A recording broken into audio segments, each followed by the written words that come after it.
becomes a legend forever. Through 4 events in 2022, only 2 teams have won a tournament. Leading the pack is San Diego Dynasty, who took the first 2. After 20 years of precedent-setting greatness, they are still the best and most consistent team in the game. A win this weekend will make it 4 World Championships in a row for the Dragon. But Tampa Bay Damage's tactical brilliance and Jacob Edwards' one-on-one ability has put them right on Dynasty's heels. Without a doubt, this veteran squad has the momentum after winning the last 2 in Philly and Chicago. These are the odds-on favorites, but the field contains other squads who could see the view from the top of the podium. Former world champs Houston Heat and San Antonio X Factor's all-star rosters are dialed, and both teams have been to the finals this season. Impact, Infamous, AC Diesel, and Red Legion, all experienced crews who have redemption on their minds as this season has been filled with mostly frustration. New York Extreme and the New Orleans Hurricanes are both talented, up-and-coming dark horse squads whose skill and tenacity have tiered up in 2022, and they both could go deep on Sunday.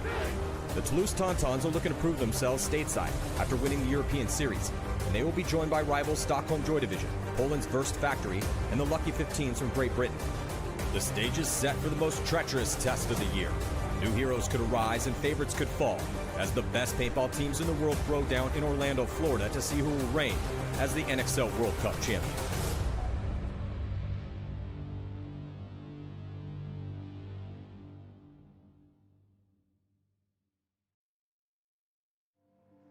Second year here, but rates they've made a bunch of Sundays already, just a year and a half into their pro journey. Honestly, Hurricanes are playing some of the best team paintball this entire year. Here comes year. Nick Ripple. Nick Ripple's at the 50-yard line, and Nick wraps around and gets a beautiful shot on Tyler. Not a lot of time left. Damage is up by 3. Hurricanes have to go in full court press, reckless attack. Every second that comes off that clock. Got to find a way to present an offensive. Tampa Bay Damage going to eliminate the New Orleans Hurricanes, and they're going to move on to play the winner. Maybe they're not ready for it yet. They still just don't have enough to get out of the quarterfinals. To get to the pro level, you have to sacrifice everything. And that's the biggest thing that people underestimate, I think. There has to be something that drives you. Because this game is hard. Physically. Emotionally. And for me, paintball isn't just part of my life, it is my life.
My name is Nick Ripple. I'm based in Frankfurt, Germany.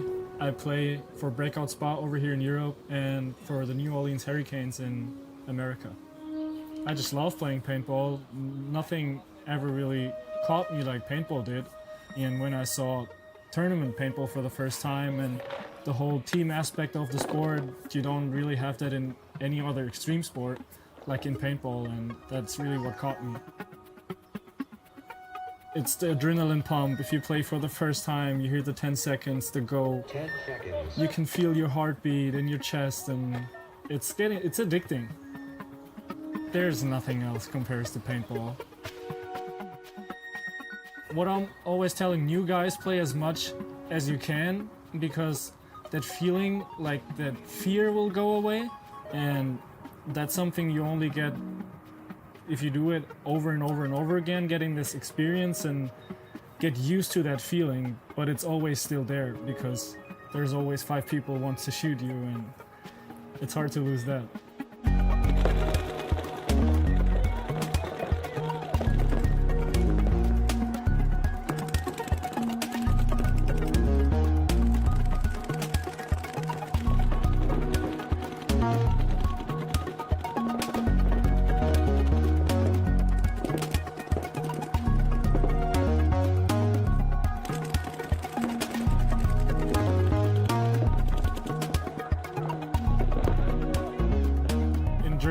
have to be 18 to play.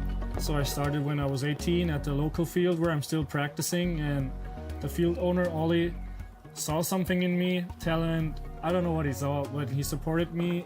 He got me into the U19 Germany program, and from then I went to Syndicate 2. A year later, I got promoted to Syndicate 1. My third year was already pro. I stick with Syndicate since then. When I was on Syndicate 2, I was invited to come with Syndicate over here and practice. So basically my first year I was already practicing against Breakout, and I know them ever since. But Syndicate kind of disappeared. The sponsorship got caught, so they were not able to play professional anymore. That's when Axel, the team owner from Breakout, reached out to me and said, "You want to join us?" And said, "Yeah, that's a no-brainer. I want to do it." 2019 was my first year with them. We won a German championship. In 2022, we won the championship again, and we won our first NXL pro event over here. In the end, I'm doing it for myself. Like, if I'm going back to work, okay, my boss saw it on Instagram, it's like, congratulations. But outside of that, every time I meet people and tell them about paintball, they don't even know it existed and there's tournament paintball or whatever. So yeah, I'm kind of doing it still for myself. But yeah, if you win with the team and see the smile in the other guys' faces. After we won England last year, Axel had tears in his eyes because that was his goal for the last 20 years, and it took him 20 years to accomplish that goal. And seeing him having tears in the eyes, that's it. Like, that's filling your heart.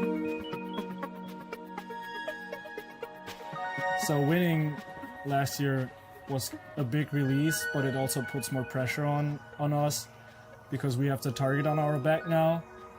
And yeah, it's gonna be hard this year. Everybody expect us to win, the pressure is coming, but we just want to do our thing and play together.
Point is approved. Game finished.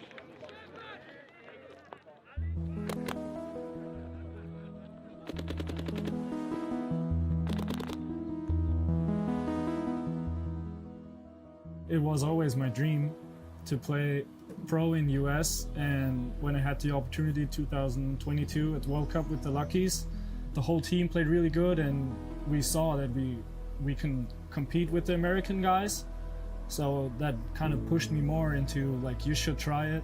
And then when the Hurricanes did the tryout, I was like, I have to try it. It's now or never. They searched for one player and I got the spot. I think they like my aggressive gameplay. That's why they put me in the front, but also I bring a lot of experience already. There was pressure going over for the first time, and on long flights you have a lot of time to think about it. But I don't know, when I stepped on the field, it was just gone. Like, I wasn't really thinking about it. I gelled good with the team, and on the field I didn't have the pressure anymore, and I just wanted to play and do as good as I can for the team. Sometimes it's difficult. Like, of course it would be nice to have just a week off, go somewhere where you've never been, just be lazy in the sun and whatever, but yeah, that's what I choose, and I don't remember the last time I was just on vacation and chill. Like, it's paintball ever since. You need to want it. Like, do you want to be there every weekend? Do you want to practice 3 times a week? Do you want to sacrifice all your vacations and holidays and all the money, hours on the plane? Like, you really need to want it. And I think that's when people start figuring out, I would rather chill on the beach than sitting in an airplane for 12 hours.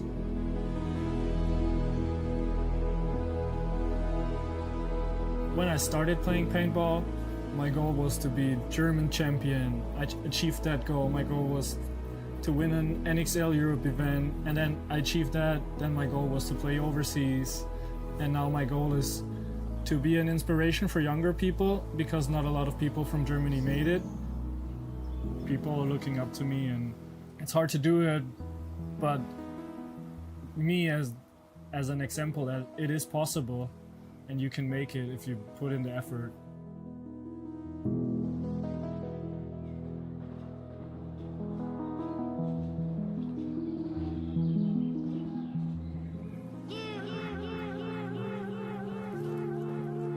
It's an awesome feeling to play on Sunday. We went 4-0, we won all 4 of our prelim games. Accomplishing that is always a little step in the right direction. If we can keep doing what we're doing against the Tauntauns today, I think we will be good and we see us in the finals. Let's go. Team on 1, 2, 3.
Game finished. I don't know what to say.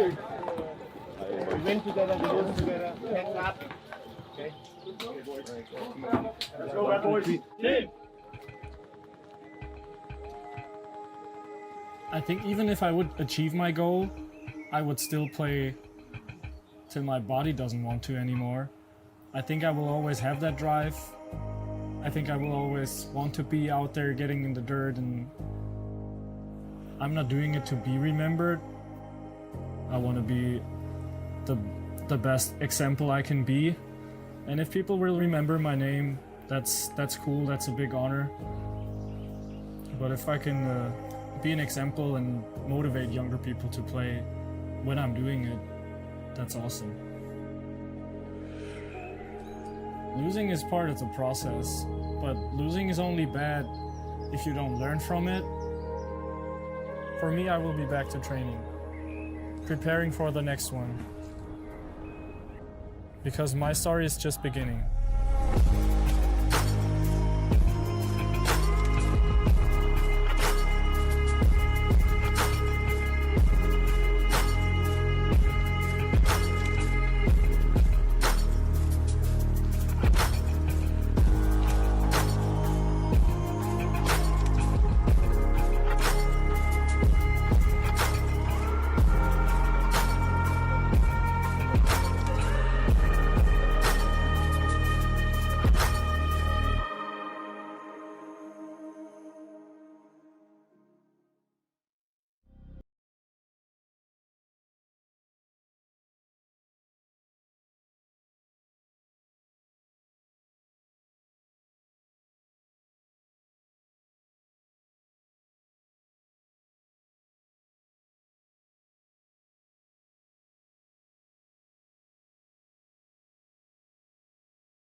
Dreux, France, home of the 2023 NXL European Championships.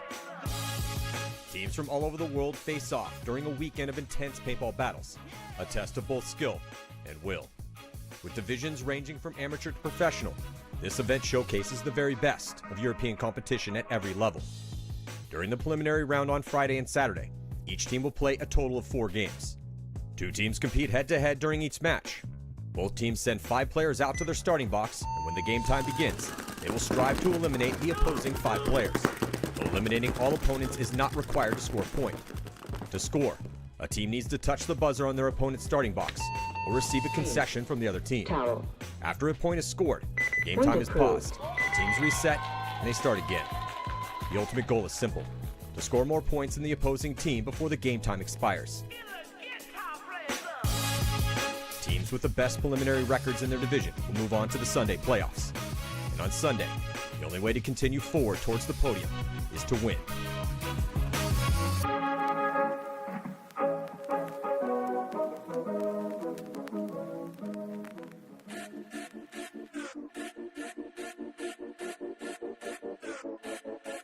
I hustle and motivate. Follow me, I know the way. Grind hard on them every night and day. And the 40 bang hard in the air, I don't play. I aim for the neck and the jugular. So don't people think I'm a smuggler. Don't get it confused, bro, I'm just a hustler. Been in the gym, so I got my muscle up. I'm like Yosemite Sam in the Wild West. I just laugh at them when they wear vests, cause it's headshots on sight. I don't do beef, I just lay it to rest. I'm so hungry, my blood sound malicious. On my journey, I'm chasing my riches. I got so many reasons that I gotta make it, so I wake up and I go get it. I move like I'm the mob in my all black. You ain't down with my squad, you can fall back. If you never seen greatness, then you about to witness, and you gon' know what you should call that. Every song that I've been on is a hit like a ball back. I took some losses, but I got them all back. Been at the bottom and I'm never going back. I'm fully focused and I'm on track.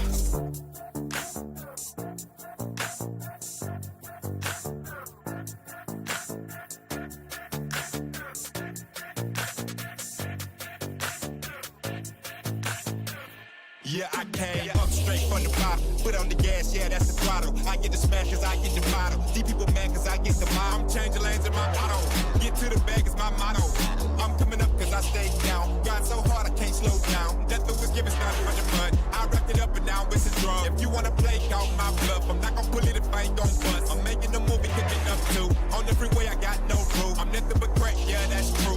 too we don't know about you. Tired of waiting, I'm running out of patience. I'm about to make my move right now. I'm about to make my move right now. I'm tired of waiting, I'm running out of patience. I'm about to make my move right now. I'm about to make my move right now. I'm tired of waiting, I'm running out of patience. I'm about to make my move right now. I'm about to make my move right now.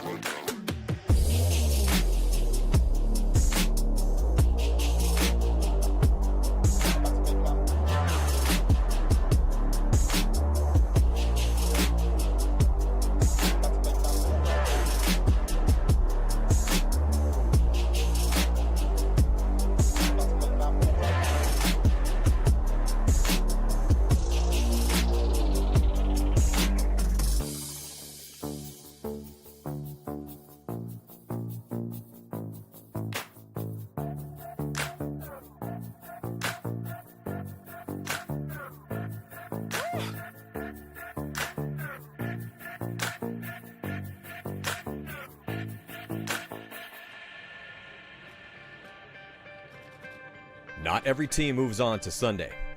Only the top teams who have proven themselves in the crucible of competition will get the opportunity to compete for the title of European champion. While the stakes are high in every division, in the professional division, the teams that finish the season in the top 4 receive invitations to compete on the biggest stage in paintball, the NXL World Cup. Unless one of those teams decides to decline the invitation, the only other way to secure your spot is to win this event.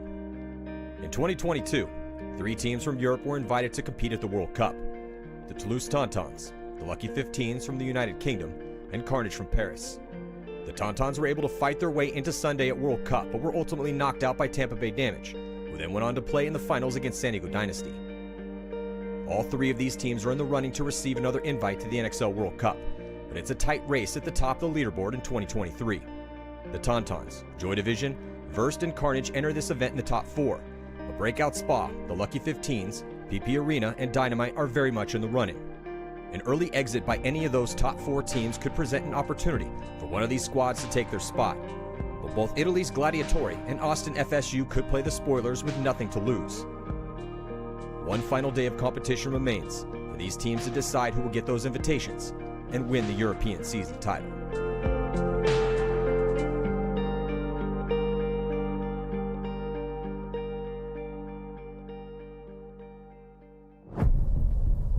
First up in the wildcard round is FSU versus Dynamite, and Carnage taking on PP Arena.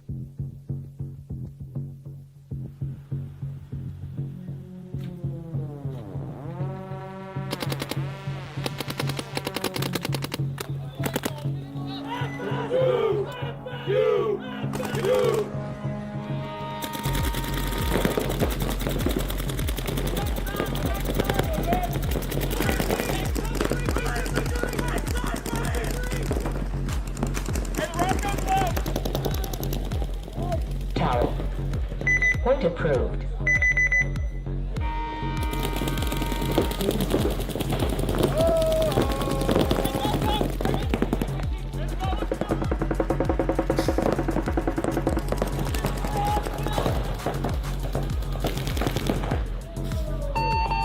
Towel, towel, towel. Point approved.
Point approved.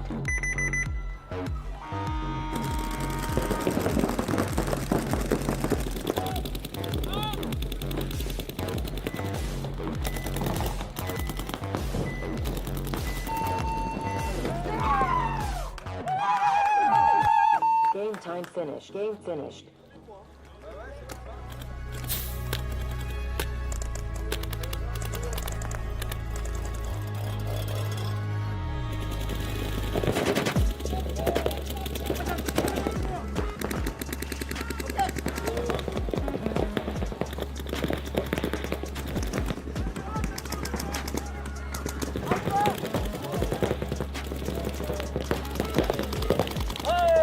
Towel. Point approved.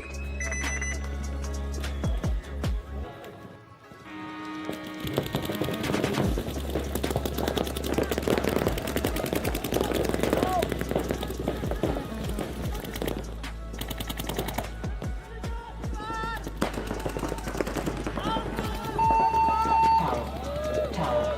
Point approved.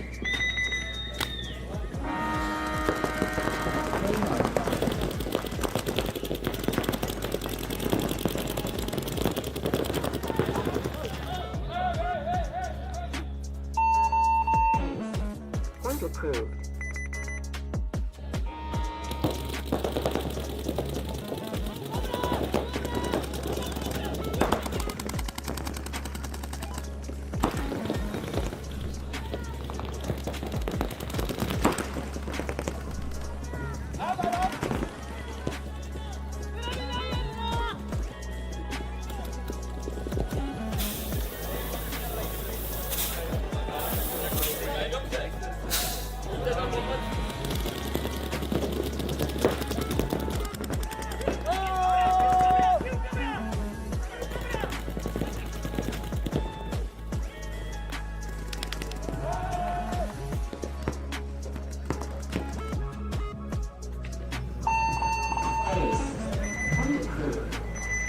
Overtime. 5 minutes. On sait ce qu'ils font. On tire dans les fenêtres. Côté snake, ils ne sont pas très agressifs. Ils nous empêchent de bouger côté snake. 10 seconds.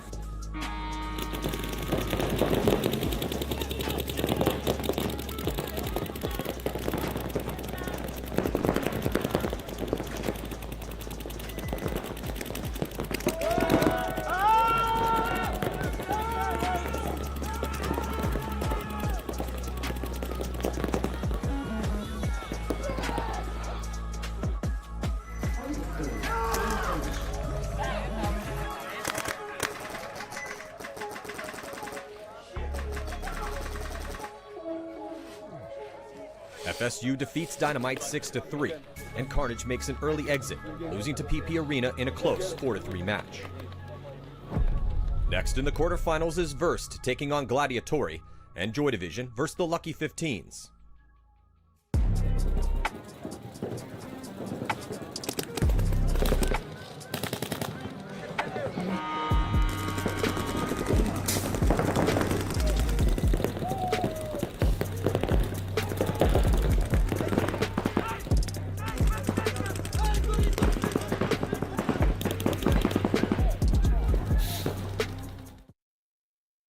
We are back here. Last day of the prelims going down on center court at the 2023 NXL World Cup. I'm Matty Marshall, blessed to have Vince Cunningham from Let's Talk Paintball, also the new media coordinator here for the NXL, and one of the guys that knows a ton about semi-pro WNXL, one of our experts, so we got him up here to call this set because that's what we're about to see. About to see Paintball Fit taking on Blast Camp and Newbies taking on Nasty. And I also got Rich Telford up here, Paintball legend, and a full day of these prelims battles going down right now. Also in the pro division, see who's going to be moving on in this. You know, there's 24 pro teams out here, but there's also hundreds of pro teams in other divisions. Tomorrow we're going to be seeing the best of the best throw down to see who's going to win the World Cup. Vince, how you doing this morning? Good, man. I'm glad to be up here and glad to watch this match. It's nice to see. So this is the champs round, right, for the semi-pro. Glad that they're doing that this year. And really kind of way it's lined up right now, you know, PB Fit, I talked to them, their strategy, they're just testing things out, right? They're already in the quarters, right? They're just want to test things out, see what's going to work. So champs round in the sense that just like our top 4 teams in the pros, this is for seeding, yes, right? Okay. Exactly. So it's going to be Camp, Fit, Nasty, and Newbies are those top 4. We'll see Nasty and Newbies also in this set. But Blast Camp, they've been full court press, right? They've been playing Blast Camp paintball, real team paintball, no stars. But on that, They are missing one of their standout players, Soap. He is injured, but they do get Nathan back. Nate the Great, one of their Dorito players, he comes back off of IR as well. So this match this is maybe a prelude. This is a glimpse into what we might see in the finals, as these two have been in finals every single tournament this year. And then, well, we got a couple seconds to go here for Paintball Fit, Blast Camp in this first point. But I heard the newbies are kind of running reckless all over the place, right? Reckless, full court press they've been doing all weekend long. Jumping into point number 1, Paintball Fit. Going to be starting on the red side, and Blast Camp and man, Paintball Fit, Blast Camp, Vince, this is a battle we have seen all year long, and it's been mostly Paintball Fit winning those battles, though, taking all those first places. They've won every single semi-pro. Bomb goes off on Blast Camp's side, though, as just bodies are flooding off the field for them, so those off-the-break shots always seem to be dialed for Paintball Fit. Yeah, Paintball Fit, one of the heaviest guns in the game as far as semi-pro, and it looks like they are sticking to that pocket play that they've seen the pros do all weekend long, but it looks like Blast Camp loses another one, and they towel it. Yeah, not only did Paintball Fit shoot well on the break there, but the containment was perfect, so they got the outside players for Blast Camp, and when the inside players tried to fill out, they caught those guys as well, so really, really good zone control there from Fit. Yeah, I'm going to be interested to see. I mean, Blast Camp is 2-0, Fit is 1-1. So I'm going to be very interested to see if they decide to kind of put a different game plan that they've done so far Thursday and Friday, and go more of that traditional pocket we've been seeing a ton out here on the pro field. Vince, if you had to call it Paintball Fit, or Blast Camp or Newbies or Nasty, just out of these 4 squads, who's just looked the best so far? I mean, obviously still some paintball to play and what we've seen this year, but it's always paintball's what have you done for me lately? So everything that I've seen so far, even though Blast Camp looks solid, Newbies, I mean, right now they're the ones for me that are probably going to make it into the finals. See if Vasquez can play without getting penalties out here. Yeah, Vasquez, quite a bit of penalties, unfortunately, this tournament. But on the break here, Newbies do lose one, and so does Nasty. 4-on-4 breakout for both teams. 4-on-4 breakout, and I'm looking. Nasty's been around forever too. They're going to be losing a body in that center, but from what I've been hearing about the Newbies, really looking forward to watching them play. I love watching aggressive teams, as the Newbies are going to be taking some ground on a delay, getting up into that center. Vasquez goes back corner bunker out to that D1 position. Looks like he wants to launch. He's going to take a big bite, goes all the way into D3, and another body coming off from that D side here for Nasty.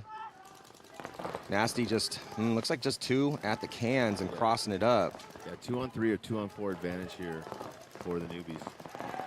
Yeah, trying to figure out right now, as you can see, sharking up the field is Damian Vasquez running all the way down Dorito's side. He's going to get the last 2 bodies, and he's going to call the rest of the Newbies off. Now, he got 2 gross majors. What were those on? So I believe one of them was wiping an obvious hit. Now, don't quote me on this. I wasn't over there when he got them. I just heard about it from the ref after the fact. And then I think another one was something to do with his marker. I'm not quite sure what that was, but I know the gross major was for wiping an obvious hit. That up a little bit there, Damian. Shouldn't be playing semi-pro and having a wipe hits, buddy. Yeah, I will say on the semi-pro side of things, sorry to cut you off about that, Rich.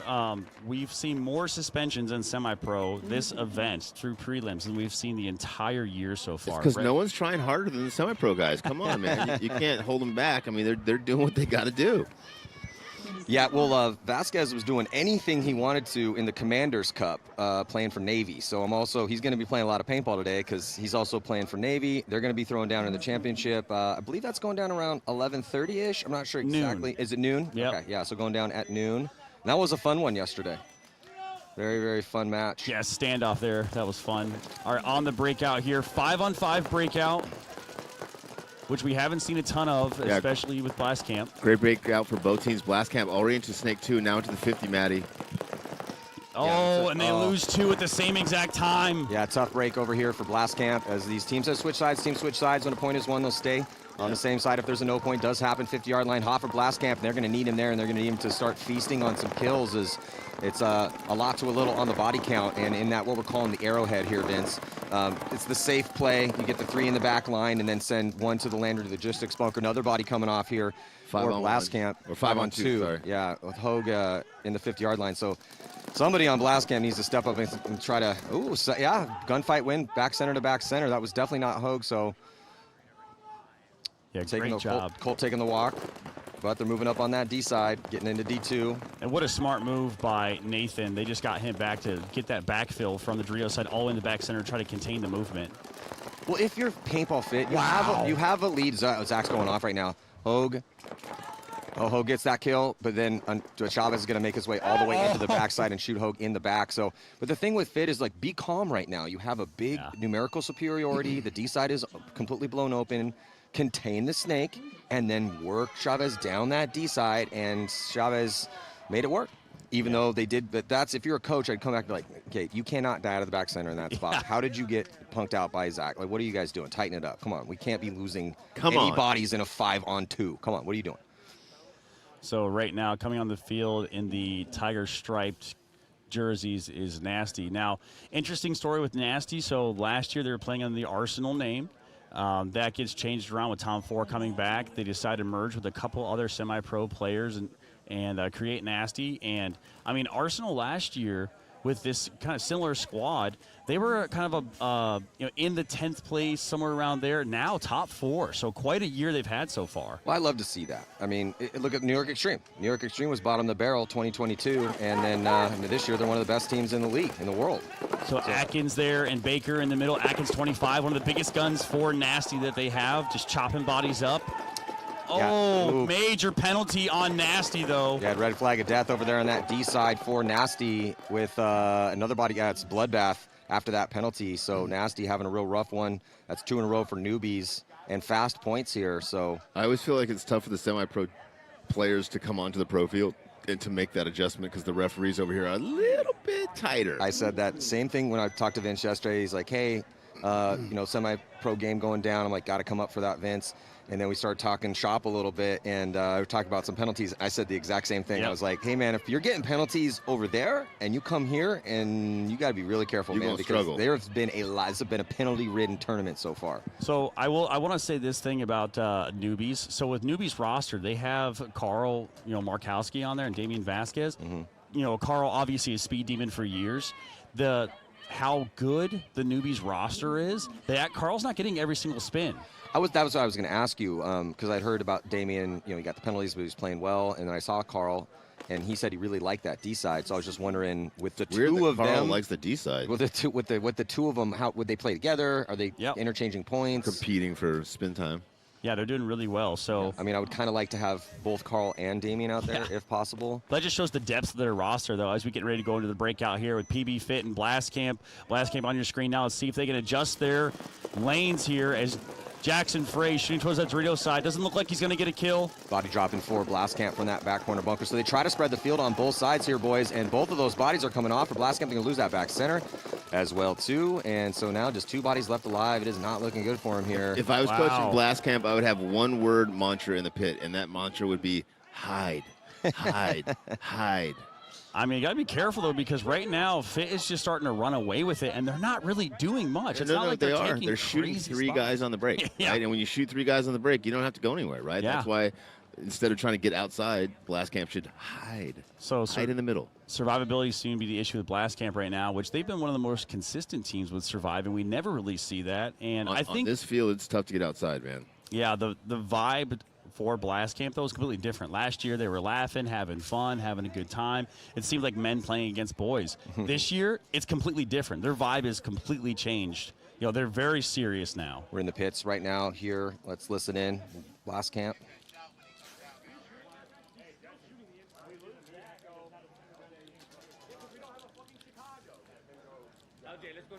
Yeah, that's a lot of frustrated looks right there. Yeah, and see, they're talking about going to a different bunker, and that's not the right call. The right call is to pocket up. If you're losing 2 or 3 guys in the break, you're never going to win against anybody, especially not against Fit. So the first thing you need to do is survive the breakout. And even though this, this game doesn't really count, quote, quote, it's because they're already in the quarters. This is kind of a grudge match. Fit wants to beat Blast Camp, and Blast Camp wants to beat Fit every single time they play each other. If I was Blast Camp, and I just went, there was a while when we first formed Excessive where we took, it was 5 or 6 second places in a row, and it is, you come home, people are like, oh, congratulations on the second, and inside you're just burning up with an incredible desire for vengeance against the team that keeps beating you. So, yeah, if I was Blast Camp with the year they've had, sure, again, congratulations on the second place, guys, but when you're that good, that's the most frustrating thing that could possibly happen. It's almost easier to get, like when you get whooped, it's like, oh, well, so many things went wrong. Yeah, we never had a chance. Yeah, but if you keep taking those second places, it just becomes internally frustrating. So let's see if Nasty can keep getting outside of those lanes. Good start there for a nasty guy in the snake can. Got a good head start. Up there goes the flag. Yep. There it is. Up. Yeah. Nasty dropping 3 on the break. The semi guys are having a hard time adjusting to this layout, I think, because each team's losing 2 or 3 guys on the break every point. I was really hoping that we get 2 close battles, but it is becoming 2 beatdowns so far. As that is now going to be 3-0. So players to watch for the newbies, Shoemaker and DeVivo are absolutely destroying everybody out here. They're the stars right now. 70, as you can see, 77 G's who that is, and then Kurtz as well, doing well. But well, DeVivo, sorry to go for it. I'll say DeVivo has really been doing a lot of work for them. Who's 77? Because I was going to say, can we get 77 a name G. on his back? But then I looked closer, and there is a letter on his back. It just says G. I think it's short for gangster.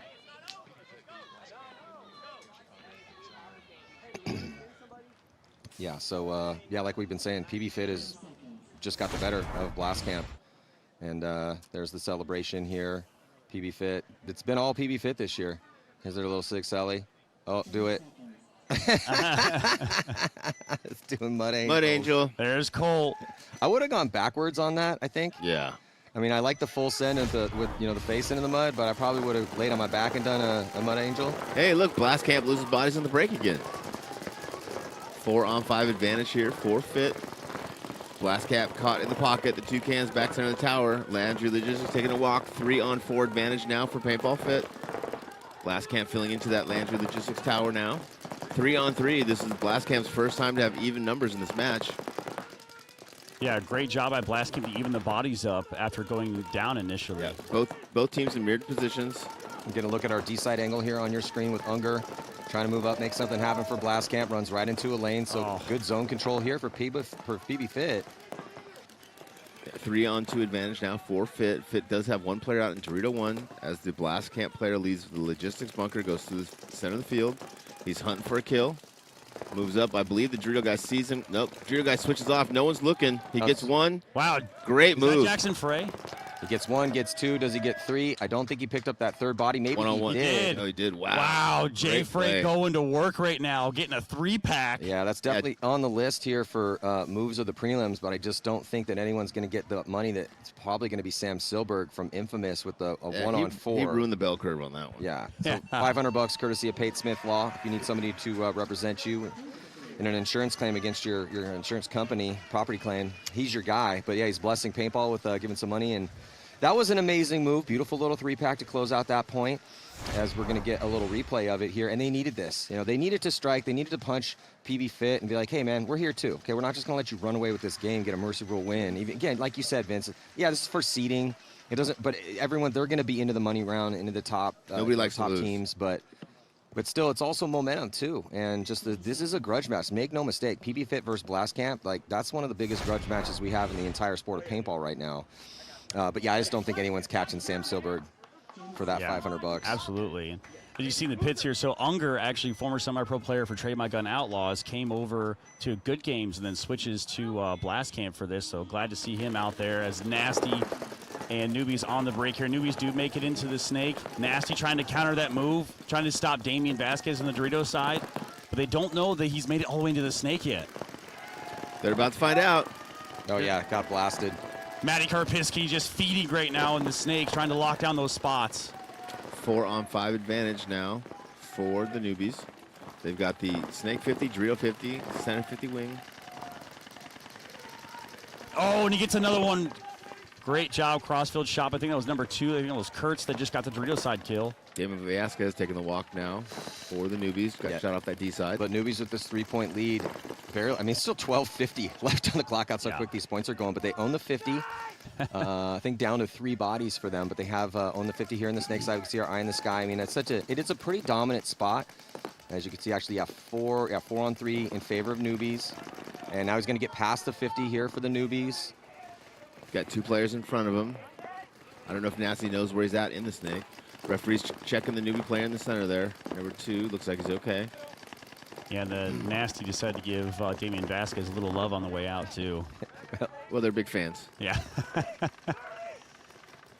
They're players crawling forward there for the Nasty. As soon as he shoots his gun, he's going to come over the top. Oh! Tries to dunk on him. Does he stay alive? Looks like he does. I saw some spray, but I don't see anything on him. Yeah, it looks like. Yep. Oh, he's going to get it. So great job there. Great coverage, though, number 20 here on the newbies to cover that lane. That was Levin from Nasty. He was trying to make a move. I believe it's 2-on-1. Nasty player getting shot east side. So I'm glad that we're finally seeing here on center court Nasty and newbies play. I'm glad we're getting this set in because I've been hearing about the newbies all year long. We have Carl up. You know, Carl's a paintball legend, so he'll come up and do some paintball commentary. He likes the D. But it's been all paintball fit and blast camp here on center court. That's all it's been. Every single tournament. And it's been paintball fit winning every single tournament. Blast kept taking second place, but newbies a third, a 10th, and then 2 other third places. So they've been that close every time, every single time, except for the 10th place that they took in Texas. And then Nasty a little bit more all over the place as far as their finishes, but still top 10s. You know, an 8th, a 7th, a 6th, and a 5th. So yeah. And those are the top 4 teams. That's what we're seeing. Now we haven't seen the Killers either. That's another team I really like. The Killers. I've watched them play a lot down in Florida. Guys, yeah.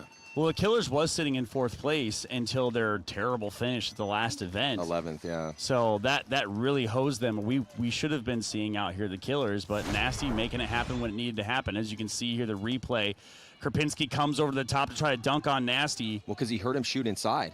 But he was just a little inaccurate. Wow. When he came over the top, he was just kind of spraying all over the place. Yeah, he definitely got shot in the hand. Look at that. Yeah, that's so. Like I said, I saw something spray off of him when he came back. He said, "Nope, that hit doesn't exist." Yeah, what if he would have just gone forward and jumped across to that gap and shot him when he went across, he'd have gotten there and been alive. But luckily, he had some behind him supporting him anyway. Well, we're in the pits right now with the newbies. Let's listen in. See what the vibe's like. Number 2, Kurt's on your screen there, but playing the center quite a bit. You know it's humid when it's 8 in the morning and guys have their shirts off in the pits. This is a ridiculously humid morning. I mean, it's still foggy out here. Oh, Hogue tries to go head down and unfortunately loses, and Bayron gets shot on the other side. 4-on-3 advantage for paintball fit. Yeah, but like you said, Rich, Paintball Fit's doing a real good job of shooting bodies on the break, and they're playing a lot to a little often out here, and that's why the score is the way it is. 3-on-2 advantage for Fit, Matty. Luke out. Blast Cap does get out to the snake corner as Luke out takes the walk out of back center for Fit. Yeah, Jay Frey, the hero of the last point, gets taken out early. Blast Camp player getting a check. He does make it clean into Dorito 2. 3-on-2 advantage for Fit as they move into Dorito 3. I think Chavez moved up the Dorito side there. No one's picked him up yet. Young Chavi there, star of that team right now. 1-on-3 advantage for Paintball Fit. He gets the kill down the wire. Now he wraps. He's going to get Eckerd, piece him up. Great job, man. Just Chavez going to work over there. Chavez has been good for a long time. He's won some money from Pate Smith Law before. Yes, he has. He's trying to win some more. Yeah, he's just so consistent. You know, the thing with Paintball Fit and the reason they're able to win tournaments is they have a really good combo of amazing off-the-break shooters, great gunfighters who do not die. You know, Colt has died a couple times here, but it's been okay. They shoot so many bodies on the break, and they have a couple guys that play that high-level offense that you need. It's a great combo. It's been very successful for them, and we'll see if they're going to win that pro spot. I did hear that it looks like the Saints going to be officially relegated. Yes. I think at this point there's nothing they could do. So it was Saints had to get, I think, 12th or 11th place or higher in order to not get relegated. Ironman had to lose the event. It looks like that's not going to happen now. So I believe they are officially relegated as we see Carl coming on the field. Look at him streaking up to the middle, right? God, he's still so fast. Aggression. He's still so fast. See how creative he can be up there. Oh, Carl is the here comes the running ref. And if he's hit, he's going to grab a flag. So Carl's already on Nasty side of the field. He got one snake player going in. Now he's going across. But he got gets picked caught. up. Yeah, should have just sat there a little bit longer, Carl. He's trying to go for that money. Yeah. Now, Krapinski getting another spin in the snake here, number 21, did a phenomenal job the last point. Now they're wrapping him. Again, goes into the depth of that roster. He's going to get one. He's going to wrap. He's going to get the back center. So that's 2 pack in a row. So it's 2 on 4, still in favor of newbies. Yeah, Kapinski did a good job of utilizing that the chaos that Carl started by, look, when somebody punches up your center that quickly, not many bodies left alive here for Nasty. Newbies looking real good. This should do it here. It's 5-point mercy rule in the semi-pro division, and they made light work of Nasty. That was fast. Yeah, Krapinski there. We got time to grab a beer, guys. It's a little early. But I like where your head's at. For later. Grab some beer later, obviously. Yeah, so that was a dominant performance from the newbies. Hey, man, they came as advertised. So I heard a lot of good things about the newbies. I heard they were playing very fast. What do? They roll up and don't even let Nasty touch that their buzzer and put up 5 unanswered points, take the mercy rule win and the momentum. Again, this is the, just a seeding round for the top 4 squads. Already going to be getting the buy-in. But they look like they could win this tournament. But what I'm wondering, if they meet Fit, have they played each other yet? Can they survive the breakout against Fit? Has newbies played Fit at this event? I don't think they've played each other yet. Okay, because I want to see that. Because then it's going to be that good old Styles makes fights type conversation where can Fit shoot them off the break? Do the newbies have more than one game plan out here? Because the one game plan, which is working beautifully, is charge down the field, shoot everybody. So I don't know if you heard in the background. So PB Fit has someone who has been the entire tournament chirping Blast Camp, telling them that they belong in second place. Is that the chick? The chick in the that stands? chick that you just hear. I want that chick coaching. Her voice is amazing. You can see it so clearly. You can hear it so clearly. The entire tournament, every Blast Camp match, they have her over there chirping Blast Camp. What does she say to him? She says, "You belong in second place. That's all you'll ever be." Oh, goodness.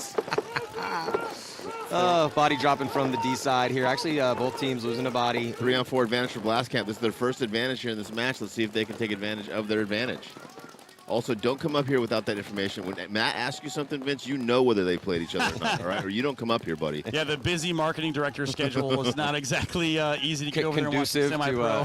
Hey, you still know a lot about it. It's down to just one player left alive. Fit's got one player in the snake can against 4 Blast Camp players. Yeah, Cam making this, or Camp making this interesting now as La Papa streaming down the field. They are going to get that last kill.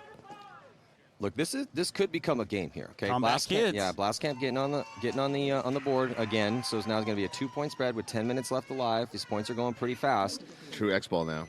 Yeah, Yep. and Paintball Fit, a couple chinks in their armor. They are losing too many bodies on the break. They're starting to lose a couple gunfights. So that is a testament to how good that Blast Camp is, and we'll have 2 minutes in between points. But this is a big moment for Blast Camp. We're in their pits right now. Let's check it out. So Garrity came in for that one. That was Jackson Frey, La Papa, and then Unger, and then Nate Hadul Hassan. Yeah, I want to hear to see what the intensity is going to be like, because this is a big moment for them. You're playing a team that's been putting a beating on you for a year. How focused are they? You hear me? I don't think so. Okay. Exactly. So far, though, my favorite story about World Cup is the fact that they hired somebody, a professional chirper, just to follow their Blast Camp around and talk. I want to know whoever came up with that. I love Who's the one's like, okay, I got an idea. All right, yeah, let me have it. Let me have the idea. The fact that it's a chick is even better. We're going to get one of our ladies. She's going to follow Blast Camp around, and as often as possible, just going to say, you deserve to be in second place. That's all you're ever going to be. Your family's embarrassed of you. I mean, kind of nobody likes kind you. of a dick move, but also kind of smart too, you know. But Yeah, just hilarious. funny, right? Just super funny. And you don't do it with a big dude, right? You do it with a chick, so nobody can go beat her up. So she's just up there chirping the whole time. There's nothing you can do about it. So I want to get a video of her. I want to correction real quick. So they played on the infamous field. They're running 2 semi-pro fields this event because WNXL expanded for this event. So the chirper's on screen. There as she you is. can see. Keep up the good work. Do we know her Thanks in the name booth, so guys. we can give her the credit for the work she's doing for Paintball Fit? Look at that big smile. She knows she's on film. Good job. She's got bodyguards there, so she can chirp all she wants.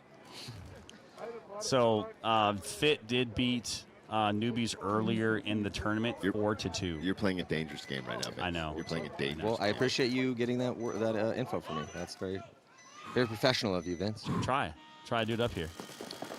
Let's see if Blast Camp can survive the Oh, breakout. no. They lose. I think the guy in the tower shot in the elbow, too. Oh. Colt's having a bit of a rough game. Yeah. Colt's own player shot him off the break. Penalty on Blast Whatever. Camp. Whoever's shooting him, he's taking the early walk quite a bit. Now, Penalty on Blast Camp. 4-on-3 advantage here for Fit. Now, Colt's shooting some bodies on the break, but he's died early now at least 3 times. 3 points, yeah. Yeah, that's just a mental mistake from Fit there. And we know that it's tough to play 2 in that back center, right? Yeah, but Camp went all the way up to the 50 on this one, really trying to push the pace on Fit, to try to lock them down to not let those guys like Chavez get out. It's a good thing because the guys behind him draw the penalty. Yep, that's Unger right there on your screen. Unger's up there wheeling and dealing. Got a chance to work with him a little bit at GG Sports Complex in St. Louis. Really good player. But unfortunately, he Good hit his attitude. bunker switching sides, so they know he's there now. Yeah, well, even if they don't, I mean, Fit doesn't seem like they're attacking. They seem like they're really happy just to sit in their bunkers, win the breakout, shoot the lanes, contain, force blast camp to move into the guns. I think wait until they're way up on bodies. Rich, I think Chavez might have an argument with you because he wants to attack. Yeah, well, he's tiny, so he shouldn't be arguing with me at all. He should just be saying, hey, you know what, Rich? You're right. So Chavez back and forth up on his feet. You see Scott Stewart there on your screen right now, trying to shoot across to keep that center guy honest. Now switching sides, working with his player in front of him, number 17. 2-point game here with a little over 4.5 left. 4-on-2 advantage, 4-on-3 advantage here for Fit. Yeah, see, as we go to our eye in the sky, you're going to be seeing these different angles in the lanes that these players are shooting. I do like the fact that Blastcamp is attacking on the D side, although they're down a body because they are down points and they need to do that. He gets up to the 50 now, guys. Let's see if he can do something, Vince. Now he has time to work with, and they're only Plenty down of 2. So with 8:23 to go, Vince, who's this at the 50 for Blastcamp? Eckerd. Eckerd. So Eckerd needs to. You're in a good spot, man. Chill out. Just don't blow it. Oh, but Unger loses the gun battle down the wire. And that's 4-on-2 now. That's going to be the tipping point in this game. If that 50 player, Edgar over there, can't get a couple kills. I was just going to say, chill in your 50, let the play develop, hope no one else dies around you. And yeah, so tough out there for Blastcamp. Yep, so now they've lost their both 50-yard lines. Fit's going to come streaking down the field to give Garrity a little extra love on the way out. Yeah, no love lost between these two teams. Yeah. It's good to have a good Can we get a mic on her? I guarantee you that New York Extreme is hiring that chick to work for us from now on. I'm just going to have her following around teams, just beating them down. Who's your main rival that you would say right now? Who would we'll you just want pick to anybody. Anybody doesn't matter. We don't have any rivals, but like we like everybody. But just for fun, like whoever's going to get the most, whoever it's going to bother the most, that's who our rival is. Just because it's entertaining. So the newbies Fit game, did the newbies beat Fit or Fit beat newbies? Because I couldn't remember what you said, Vince, to be honest. It's a little early. I haven't had all my coffee yet. So the newbies beat Fit. Did I see Fit beat newbies? I thought you said Fit beat no, newbies. I'm sorry. The newbies beat Fit 4-2. I think you're doing an amazing job. You're allowed 2 or 3 mistakes, but then Rich starts throwing people off the top. That's okay. That's 2. So I'm good. We're not counting, but that is 2, yeah. Yeah, that is 2. So that's interesting. So the newbies beat Fit. So Fit, it's beatable. And there's a decent chance the way things are going, they may see each other in the finals. I don't know. Maybe it would be Blastcamp again, as we've seen every single event this year. But based on what we just saw, Nasty's not Fit, but still, newbies they just beat the brakes without shutout victory. Mercy rule win, 5-0. This is a scrap right now a little bit. Yeah, Fit's getting the better of Blastcamp, but at least Blastcamp's put up some points. It's also good if you do face a team in the finals and you've already beat them. There's a couple ways to argue that. One, you can say, okay, it's tough to beat a really good team twice at one tournament, but if you've already beaten them once, you're kind of in their head a little bit. Yeah. So, oh man, missed it. But yeah, so the professional chirper for Paintball Fit on the sidelines. I think she's calling the lineup too. So she was a former cheerleader for sure. She's doing an amazing job. She needs to keep it. Whatever they're paying her, it's not enough. New York will pay more. Bo, we need you to open up the checkbook. Bo doesn't do a checkbook. Bo does cash. Hey, that's even better. Big bite for Blastcamp. Dorito 2 goes around the outside. We call that the Fedorov. Gets out there alive, but then immediately is hit. 4-on-5 advantage here for Fit. Lockhouse surviving the breakout of that back center. That's going to help Fit. He's looking to lock down the D side from back center for Paintball Fit. Oh, and the player for Fit on the snake side can't. 3-on-4 advantage now for Blastcamp. Blastcamp's turned this point around. They were down bodies, down position. Now they're up on bodies. 4-on-3 advantage here for Blastcamp.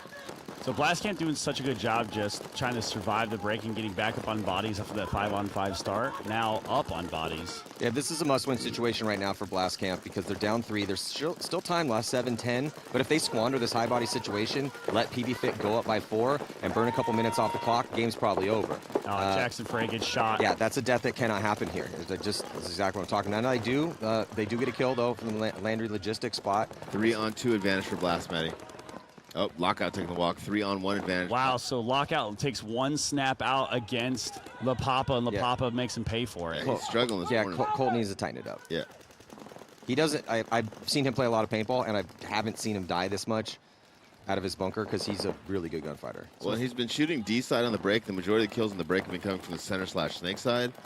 So he's struggling all around, struggling on the break and then surviving after the break. I don't know if we caught that, but Nate just jumped over the 50 and got a drop shot and shot Chavez.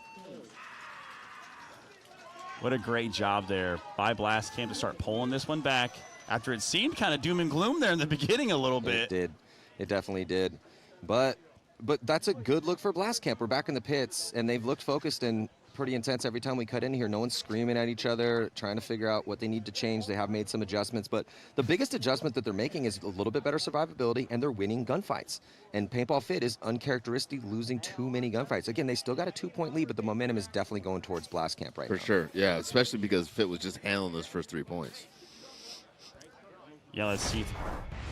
So as you can see here on your screen, Nate is going to jump up and hit the jump. Look at the air on he just got there. Hops. Nice little hops. It's called levitation, just levitating into the kill. That's a great replay. Thank you, Joe. Yeah, wow, what a shot. Dude, I mean, yeah, that's beautiful. And he's just coming off of a knee injury, too. Doesn't look like it. Now we know why his knees hurt. Did they jumping all over the place? Yeah. Did they put LeBron James's extra ACL into his knee? Can I get some of that really good tendon? Fit coming back out. Fit needs to focus on going back to winning the breakouts, getting their containment down, making good decisions, and better gunfighting. Because their only game plan looks like winning the breakout, because after the breakout, they're not leaving their primary bunker. Or if Chavez can go off on the D side. Yeah. They need a little more offense, snake side, a little more consistent offense. And then, yeah, because if they're losing, and the reason why Blast Camp's been winning these past couple points is they're just getting 2-3 gunfight wins per point. I want to give a quick shout out to Alex real quick, my buddy who's over working the WNHL semi-pro field. He was quick to text me and tell me I was wrong. So he's the one that gave me the update. A good friend. Shout out to Alex there, keeping me honest. Appreciate you, big dog. Thank you, Alex. Mind your business, Alex. So as we're starting to wind down here, this point, 5-3, Blast Camp making it interesting coming back. Let's see if Fit can start surviving the break a little more. A lot of time left in this match. Big bite from Blast Camp going all the way up to the snake side wing. Oh, but Barron doesn't make it. They tried. Oh, that's tough break for Barron. Yeah, 4-on-5 advantage for Fit. That's good zone control for PB Fit. They got 5 bodies alive. Chavez is moving up on that D side. Nice couple moves up into D3s. Yeah. After he's thinking about going to that 50. He's not feeling much pressure. He gets that kill inside, and now Chavez is at the 50. So this is when things work out well for PB Fit, as everybody's walking off dead right now for Blast Camp. You see Chavez there on your screen. He was just hunting, right? That's what he wanted. His eyes on the prize, looking down, target acquisition on those bodies. Yeah, once you pass that Dorito 3, you start to see guys walking off on the snake side of the field. He shot that Landry Logistics bunker first and the can behind it. Gets real hard to live on the snake side of the field when they penetrate up the D side. One of the things I like about watching Chavez play past couple seasons is that he's the type of player that if you don't put pressure on him, he's looking to make moves. He doesn't like to just go to a spot, look inside for 2-3 minutes. And no, if you're not putting pressure on him, he's looking to make moves. And you combo that with what is typically high survivability for their back players. And PB Fit plays 5-on-4 a lot. So that's one of the reasons that's kind of the secret sauce to how they've won all these semi-pro tournaments. And he has such natural aggression, too, right? It's one of the things that you guys I've heard you talk about in the past. You just can't teach that. You have to have it, and he definitely has it. Whatever that it is, yeah, he has that it. There's certain things you can't really teach. You can't teach height.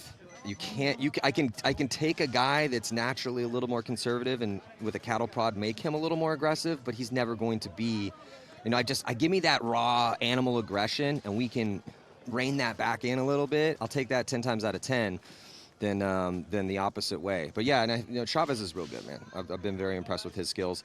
And yeah, you can't speak enough good things about how good PB Fit normally is on their off-the-break shots and their gunfights. That's why they've been able to be so successful. That's why if you have an awesome overhand right in a boxing match and you can't land it, well, you might struggle, So when they started to die out of their bunkers, I was like, ooh, man, Blast Camp could start marching back. But I'll take this is going to be an ebb and flow. These guys are very familiar with each other. So that was a good response for PB Fit to finally clock in, stay alive, get some kills. It was not good for Blast Camp. When you look across, when I look one way to PB Fit and then I look opposite way, head check real quick back to the other team and see 4 bodies walking off at the same time with no penalties, that's not a good sign. Let's see their stick pocket. Are they going to go out wide? So it looks like they tried to go out wide. Looks like Eckert's going to make it all the way to Dorito 2, but is he going to make it? Oh, he doesn't make it. Ooh, ref reached for that minor, didn't pull it, but lose the back center as well too for Blast. 3-on-4 advantage for Fit, guys. Yeah, PB Fit losing a body, but PB Fit they love the stock play. I mean, but honestly, this is the kind of what a lot of the pro teams are running as well too. They're running what we're calling the arrowhead. because when you look at it from the eye in the sky, it looks a bit like an arrowhead, especially when there's 5 bodies alive and one's at that either at the wedge or at the laydown door. Yeah, great job here so far, kind of keeping it tight. Paintball Fit gets out to Dorito 1. I believe that's Chavez again. It is. If he can go around that Dorito 1, get to Dorito 3, he can go right up that side of the field. Blast Camp down to just 2 players left alive, Vince. Both locked in the center of the field. It's going to be tough for them to get out of that pocket. Oh, great job, but he dies. Let's say the camp player catches Colt coming up. He doesn't see the snake player moving up, and they close him out quick. Yeah, good job by Mason on the read to go and take out Hogue. Mason's another one of the offensive guys on Fit that I've seen do really well from over the years. You know, yes. Chavez D side, Mason has been versatile and also pretty relentless as well too. I love it. I love that. I want to get her mic'd up for sure. Yeah, I don't know if there's what we're talking about if you can't hear through our microphones, because I can hear it through my noise canceling headphones, so you might be picking it up on our mics. But you might just be hearing the it professional home. chirper, Rich was laughing because she's quite relentless over here. Yeah, she knows everybody's names, and she's got all her cheers worked out. Inside the pits there for PB Fit. They have an amazing staff as well, the support staff. I mean, a paintball team is, and for everyone listening out there, is not just the players in the field. It's all about the staff, and Fit has one of the most consistent and largest staffs really supporting that team. Makes a huge difference, man. Coaching staff, pit staff, makes a huge, huge difference with the program. It's just as important as money and just as important as having talented players. Well, yeah, because when you're going out there, all you want, if you want to do well, you want your players to just worry about playing the game. The strategies, the tactics, their specific position. You don't want them necessarily having to worry too much about, is their gun working properly? Is the loader working? Does it have fresh batteries? How's the paint? Is the paint crisp? Has it been chilled? Do I have any old hits on me? Is my pack full? You know, that stuff that the support This is not crew, my gun. Whose gun is this? Yeah, so having that support crew, like you guys are saying, is just fundamentally important. Anytime we cut to the pits and the pros, you see an army of people in there all working to provide those that starting 5 with everything they need so they can just go out there and play paintball. So one of the things I love about your guys' pit cameras up here is you can really catch the emotion. There's a lot of dejected, kind of downtrodden looks right now in the Blast Camp pit, which is not what you want to see. Even though this is only for seeding, and like we said, they're going to be in the quarterfinals no matter what with the champions bracket of Fit, Blast Camp, Newbies, and Nasties. This is a match where they want to win this, right? This could be a morale, for them where, hey, if we do see Fit in the finals, right, is the same thing going to happen, right?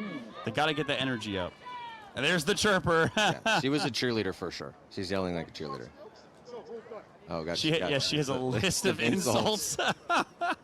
Yeah, she's like, oh, no, I don't like this one as much. I already said this one 5 times. This one's okay, good. I haven't said, wait, listen, about this one's going to be hilarious. Watch. This is about his mom. You're going to love this. Do you think she writes her own material? I hope so. Or do you think is it like a team effort on her material? They should do team effort. They should sit around game planning it. She's got quite a flow to it, too. Like you said, it's definitely that cheerleader flow. She knows some rhythm when it comes to her insults. Yeah. Yeah, my wife was a cheerleader. Davey Williamson's wife was a cheerleader. I've been around cheerleaders. My sister was a cheerleader. There's a very, very specific cadence to the way that they speak when they're yelling. And you can hear them. It's like a sing-songy, projecting yell. So we got Chavez, Lukehouse, Stewart on your screen right there. New pickup. I think that's Bailey. Or Beasley, rather. Beasley, new pickup for Blast Camp this season. A little bit less than 5 minutes left in the match. Fit losing 1, shooting 1. 4-on-4 here. 4-on-3 advantage for Fit. 3-on-3 tied up now as Blast Camp gets an elimination. There's been 10 points scored, and there's still a little under 5 minutes to go. This is going to be the highest scoring game we've seen on this field all event long. 3-on-3 here. Both teams in similar positions. Blast Camp getting another kill, but losing another kill, so 2-on-2 now. Real back and forth battle we have going on right now. No one wanted to give any bodies up. So Vince, since you've been, I've been up here in this tower all event long, but over on the semi-pro WXNL, is it playing this fast? Because the newbies scored 5 quick ones, and then now we've got 10 points again with still 4:20 to go. Has it been really fast over there? Because it's not been that fast. So I will say the top teams in semi-pro and WNXL are playing it much faster. Kind of that middle of the pack are playing it a lot slower. Fit wins this point. Going to be 8-3 with a little bit less than 4 minutes left in the match, boyos. Yeah. Well, if it's 8-3, it's 5 point. That's it, huh? 5 point mercy rule. Yeah, so that'll be it. We did it, guys. Got through another match. Well, Blast Camp, hey man, they definitely put up a fight middle of that game, but yeah, the 8-3 score will be the finish, and so yet again, Paintball Fit gets the best of Blast Camp. And so Blast Camp definitely has some work to do. So I don't want to leave early, but I've got to go get that lady's number in the stands so that we can hire for New York Extreme. So that is going to do it here. Stick around as the pro teams taking the field for the final day of this prelim battle. It's going to be Legion taking on Verst, Energy Elite, and Joy Division. Vince, thank you so much. And hopefully we'll see you back up here for the semi-pro final battle going down tomorrow along with the WNXL finals. So we're here on Go Sports for the NXL World Cup. I'm Matty Marshall with Rich Delford. We'll be right back. And most important event in the paintball world, and by far the hardest to win. 24 pro teams will take over the main stage and battle over 4 difficult days, but only one squad will earn the right to call themselves world champs. A win here, and your team becomes a legend forever. Through 4 events in 2022, only 2 teams have won a tournament. Leading the pack is San Diego Dynasty, who took the first 2. After 20 years of precedent-setting greatness, they are still the best and most consistent team in the game. A win this weekend will make it 4 world championships in a row for the Dragon. But Tampa Bay Damage's tactical brilliance and Jacob Edwards' one-on-one ability has put them right on Dynasty's heels. Without a doubt, this veteran squad has the momentum after winning the last 2 in Philly and Chicago. These are the odds-on favorites, but the field contains other squads who could see the view from the top of the podium. Former world champs Houston Heat and San Antonio X Factor's all-star rosters are dialed, and both teams have been to the finals this season. Impact, Infamous, AC Diesel, and Red Legion, all experienced crews who have redemption on their minds as this season has been filled with mostly frustration. New York Extreme and the New Orleans Hurricanes are both talented, up-and-coming dark horse squads whose skill and tenacity have tiered up in 2022, and they both could go deep on Sunday. The Toulouse Tauntauns are looking to prove themselves stateside after winning the European Series, and they will be joined by rival Stockholm Joy Division, Poland's Verst Factory, and the Lucky 15s from Great Britain. The stage is set for the most treacherous test of the year. New heroes could arise and favorites could fall, as the best paintball teams in the world throw down in Orlando, Florida to see who will reign as the NXL World Cup champion.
Dreux, France, home of the 2023 NXL European Championships. Teams from all over the world face off during a weekend of intense paintball battles, a test of both skill and will. With divisions ranging from amateur to professional, this event showcases the very best of European competition at every level. During the preliminary round on Friday and Saturday, each team will play a total of 4 games. 2 teams compete head-to-head during each match.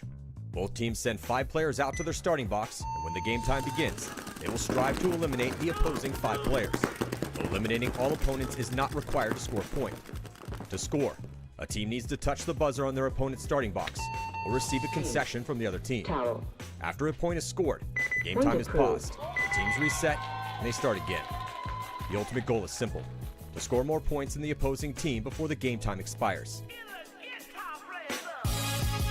Teams with the best preliminary records in their division will move on to the Sunday playoffs. And on Sunday, the only way to continue forward towards the podium is to win.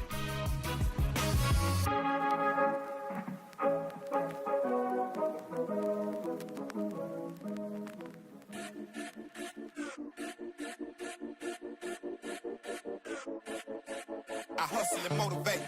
Follow me, I know the way. Grind hard on them every night and day.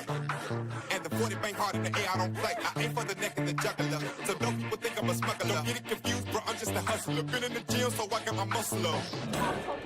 I'm like a Yosemite Sam in the Wild West. I just laugh at them when they wear a vest, cause it's headshots on sight. I don't do beef, I just lay it to rest. I'm so hungry, my blood sound malicious. On my journey, I'm chasing my riches. I got so many reasons that I gotta make it, so I wake up and I go get it. I move like I'm the mob in my all black. You ain't down with my squad, you can fall back. If you never seen greatness, then you about to witness, and you gon' know what you should call that. Every song that I've been on is a hit like a ball back. I took some losses, but I got them all back. Been at the bottom and I'm never going back. I'm fully focused and I'm on track.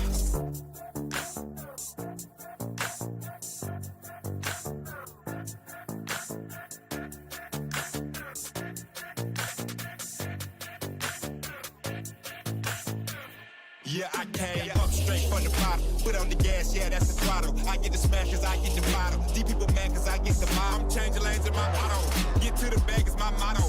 I'm coming up cause I stay down. Grind so hard I can't slow down. Nothing was given started from the mud. I wrapped it up and now it's a drug. If you wanna play, call my bluff. I'm not gonna pull it if I ain't gon' bust. I'm making a movie, cooking up new. On the freeway I got no proof. I'm nothing but crack, yeah, that's true. I'm about to win, don't know about you.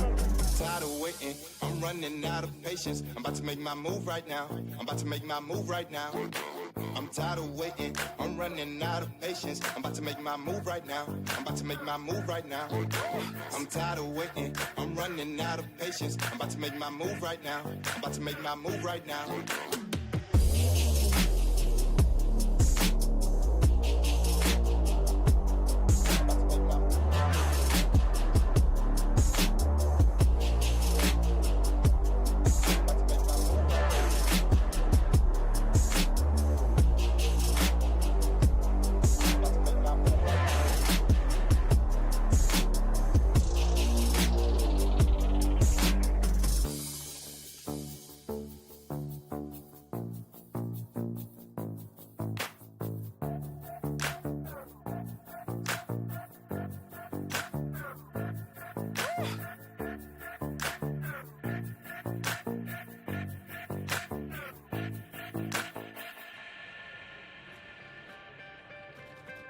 Not every team moves on to Sunday.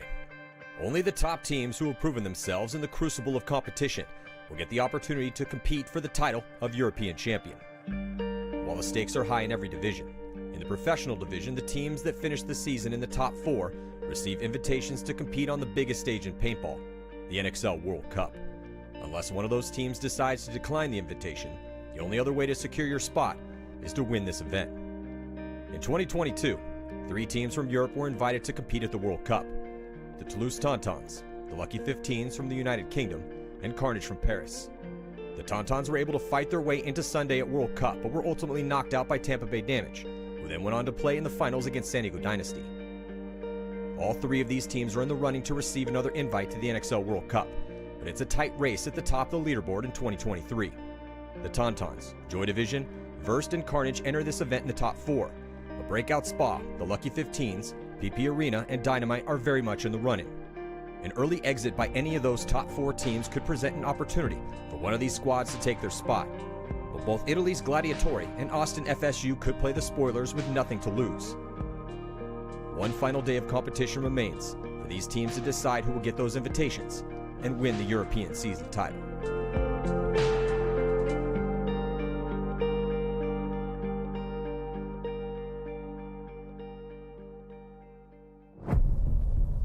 First up in the wildcard round is FSU versus Dynamite, and Carnage taking on PP Arena.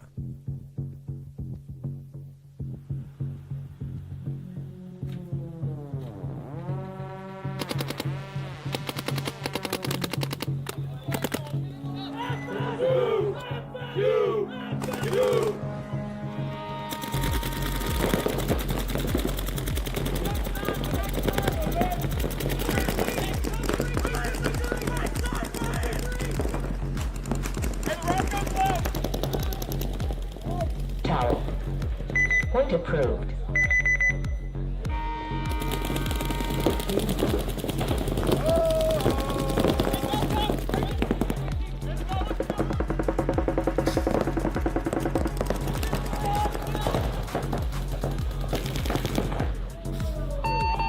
Towel. Towel. Towel. Point approved.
Point approved.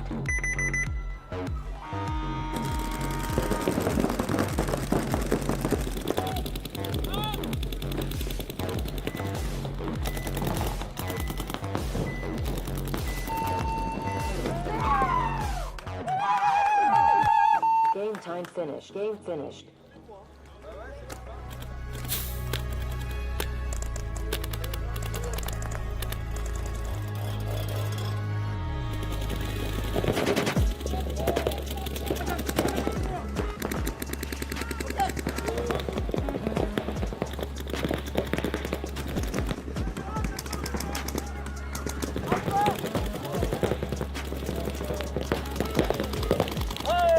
Towel. Point approved.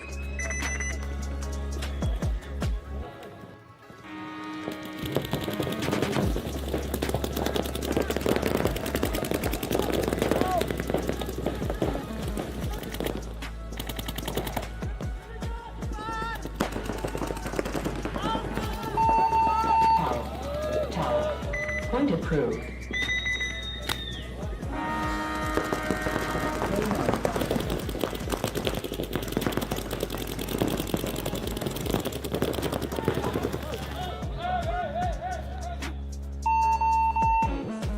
Point approved.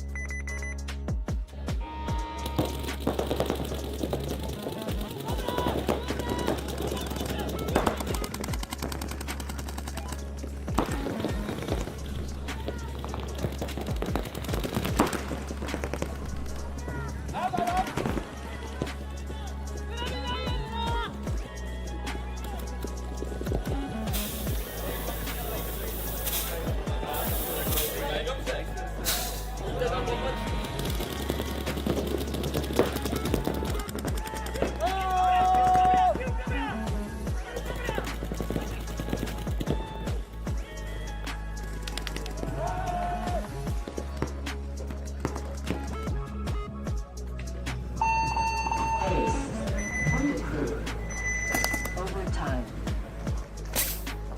5 minutes. On sait ce qu'ils font. On tire dans les fenêtres.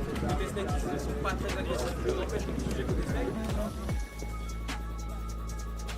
10 seconds.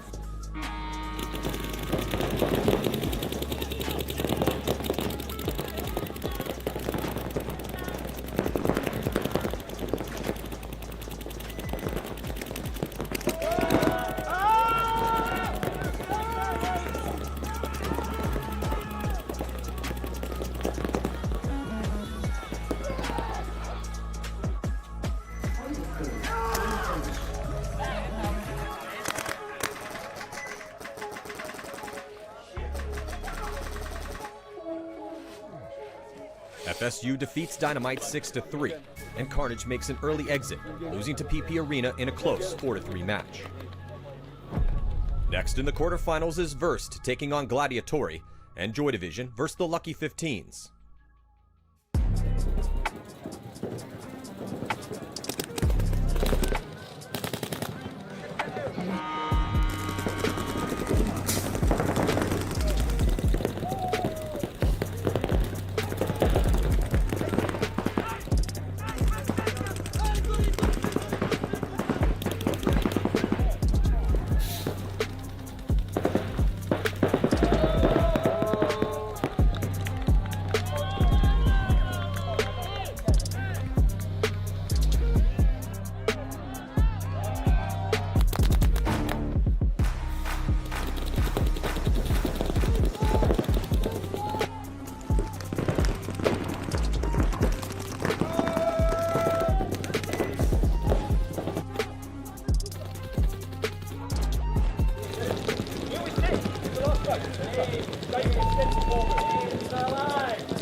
come through and shot 3 of us. None of the refs checked him or go anywhere near him. I was telling the refs as well. I told the refs as well.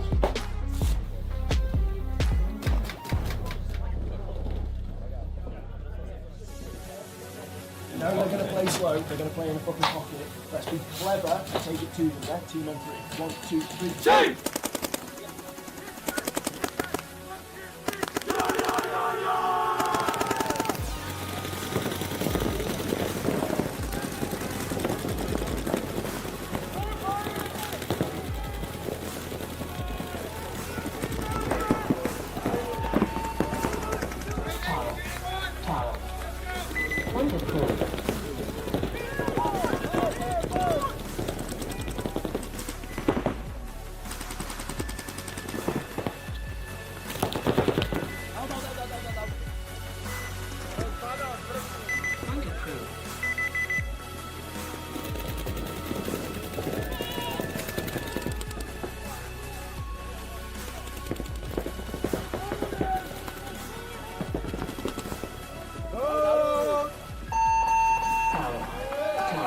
Fresh game.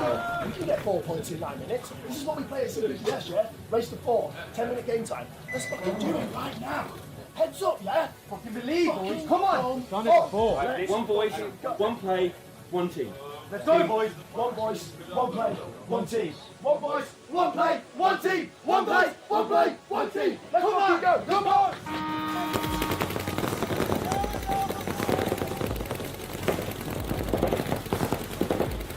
10 seconds.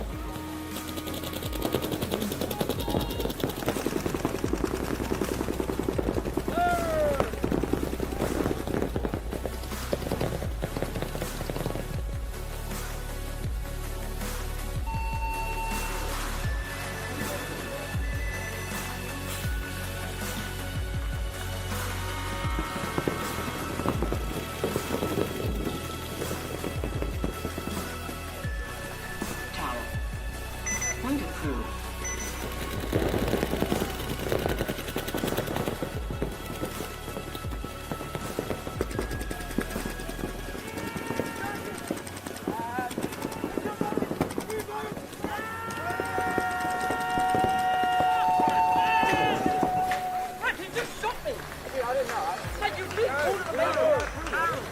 Maybe I did know. Not fucking invincible yet. Let's fucking shoot him on the break and win this game. Harrison, that little shooting prick. I said it to the ref. They might start down. They might start down. Hey, you guys start with 4. You guys start with 4.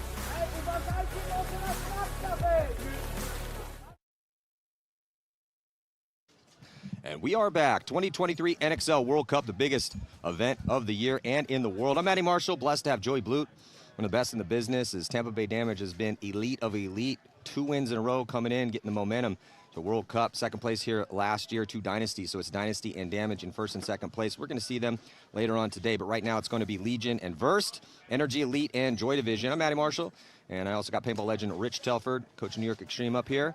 So Joey, we'll start with you. Legion Verst, what do you think? I think this is going to be entertaining to watch.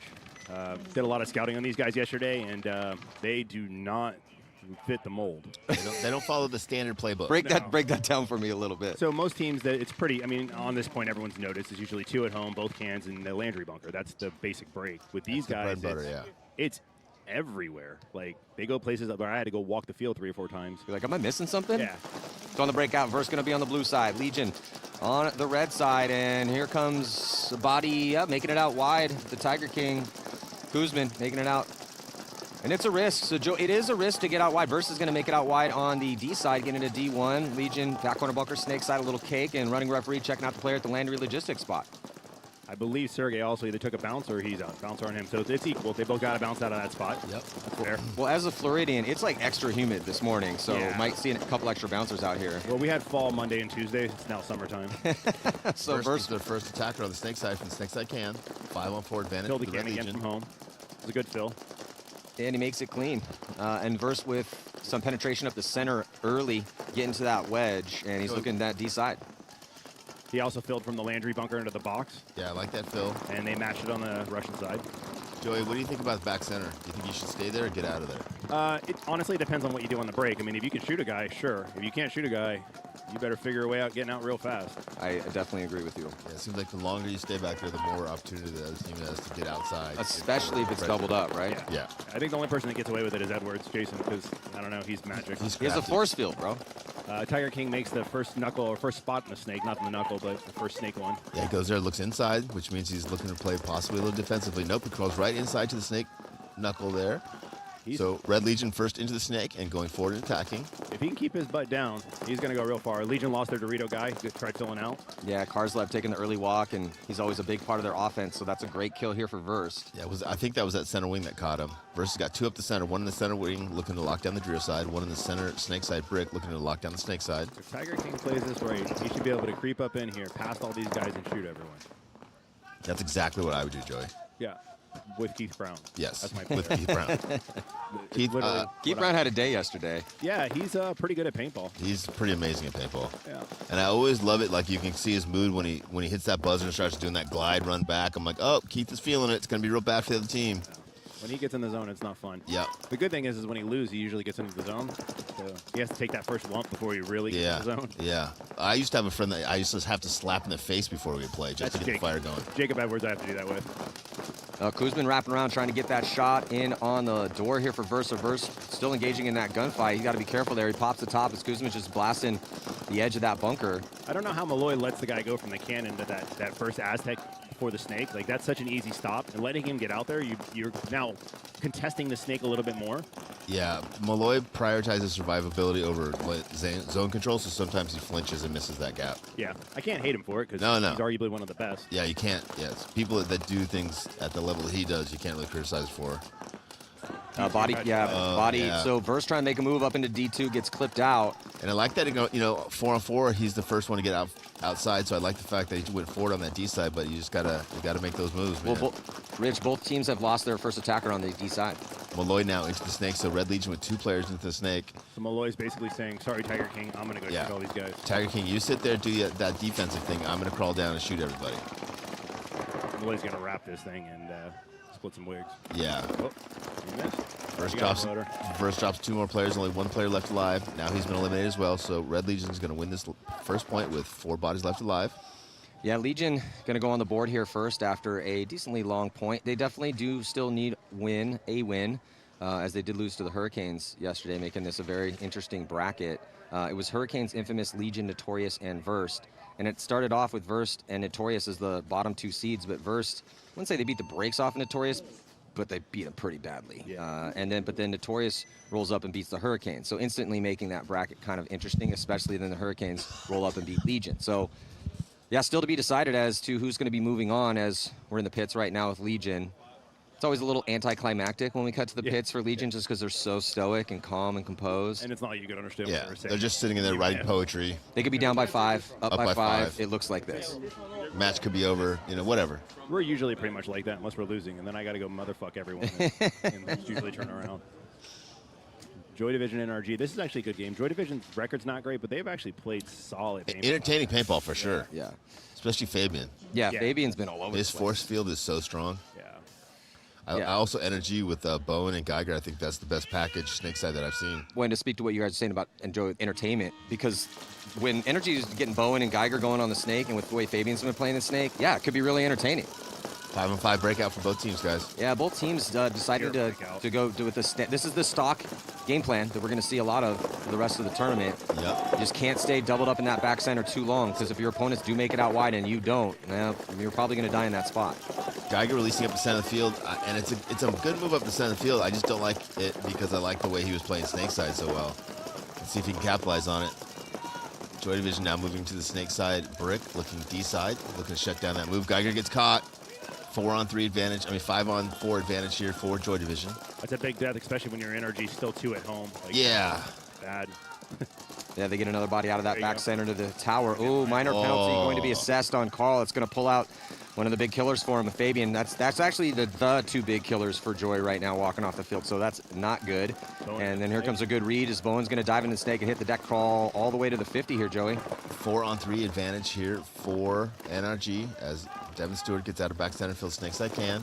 I talked to Bone this morning, and I was like, you got to stay on the gas, dude. Tell the idiots behind you to catch up. Yeah, 100%. And that's what Geiger was doing well yesterday. Bowen would get in the snake, and the Geiger would fall in behind him. If they're going to play Geiger up the middle, though, then these guys behind him. That's one have to fill the gap. And NRG, in my opinion. Those three guys, they stay alive, which is good because they get some points back. But if you're going to have aggressive guys and you're not going to follow up with them, it's kind of pointless. Yes. Yes. Amen. Amen. Because you're just sending them to their deaths, right? Right. Even if he goes up there and shoots two guys or shoots a guy right now, they're still all back here. And then you lose all that real estate too. Right. And we're always talking about, hey, if you have an aggressive one, the two's got to stay relatively close. Obviously, layout contingent, but that's typically a paintball maximum right there. Shot him in the knee. Yeah, Devin Stewart now moving up, trying to back up. Gets the kill in on that door, so Bowen making his presence felt here at the 50. Might get a penalty here. Running referee is never good. Yeah. There goes the flags, and Joy Division's last players pulled down a penalty. NRG loses another one, but Boston. Who shot him? There's no one left. Had to be the guy in the 50 before they pulled him. Yeah. Which is, and if you're Joy, that's a little frustrating. It looks like NRG was most likely going to get that point regardless. But 2 penalties in point number 1, that's, they got to tighten it up, man. If you want to win a game out here, well, you can't be getting penalties all the time. That is a discussion I also had in my pits yesterday after I gave up 2 points on minors. Yeah.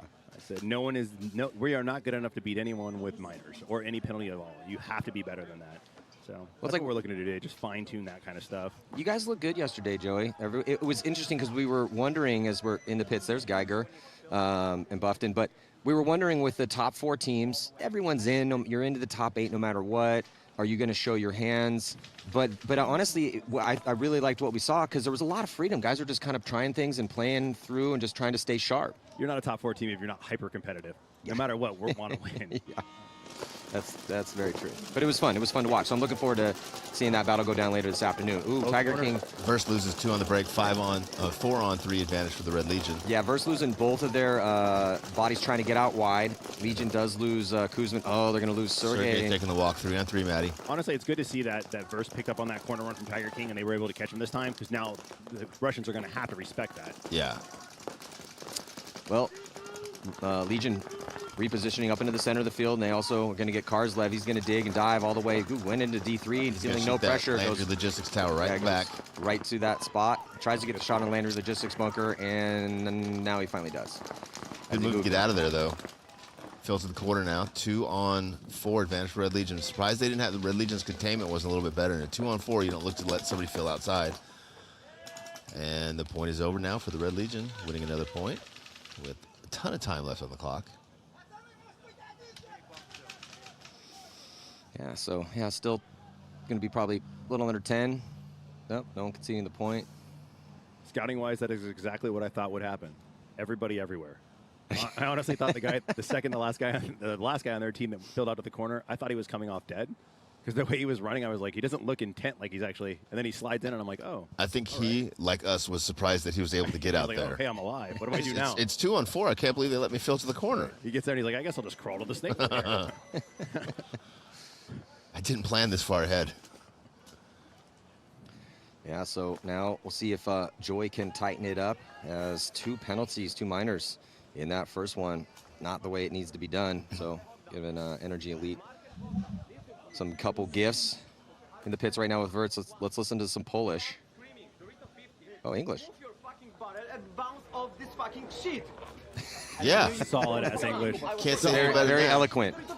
Very eloquent. Wordsmith. You know, he speaks more English than I do Polish. For sure. Oh, yeah. Yeah, for sure. Times 1,000. Say those cuss words he said in his language. You have that bounce shot. I go in it. Oh. Yeah, they're getting a little, sounds like you're getting a little frustrated in there if you have to pull the English out. But, it's like they say if you're trilingual, you speak 3 languages. If you're bilingual, you speak 2 languages. And if you speak 1 language, you're American. Exactly. American. Marca. So 5 live for both teams. Similar breakouts. Yeah, this is that stock breakout. Safe, but getting out wide early. Going to be Joy Division. Did not get out wide early. Gets clipped trying to get into D1. Almost got wide out there early. They try to refill that spot. Here comes Fabian running through Who doesn't have a problem getting out wide? Fabian. Fabian has a force field. I would really like Fabian to be, I would like to see him play in the States. Let's get him on a team. He legit just ran through Geiger's lane. Geiger was shooting at him the whole time. He did it all day for the last couple of days. Yeah, I've been watching. Now he goes right to the 50. They know he's there, though. See if he can make his gunfights. see if the rest of this team can stay alive long enough to do some work. Let's see if or follow them up, right? 4-on-4 here. Honestly, with these guys, I would be like, look, I'm going to go kill everyone. You guys just stay alive. Yeah, just hide. Devin Stewart getting shot out of back center for NRG. A little bit of a bad death there. 4-on-4 now.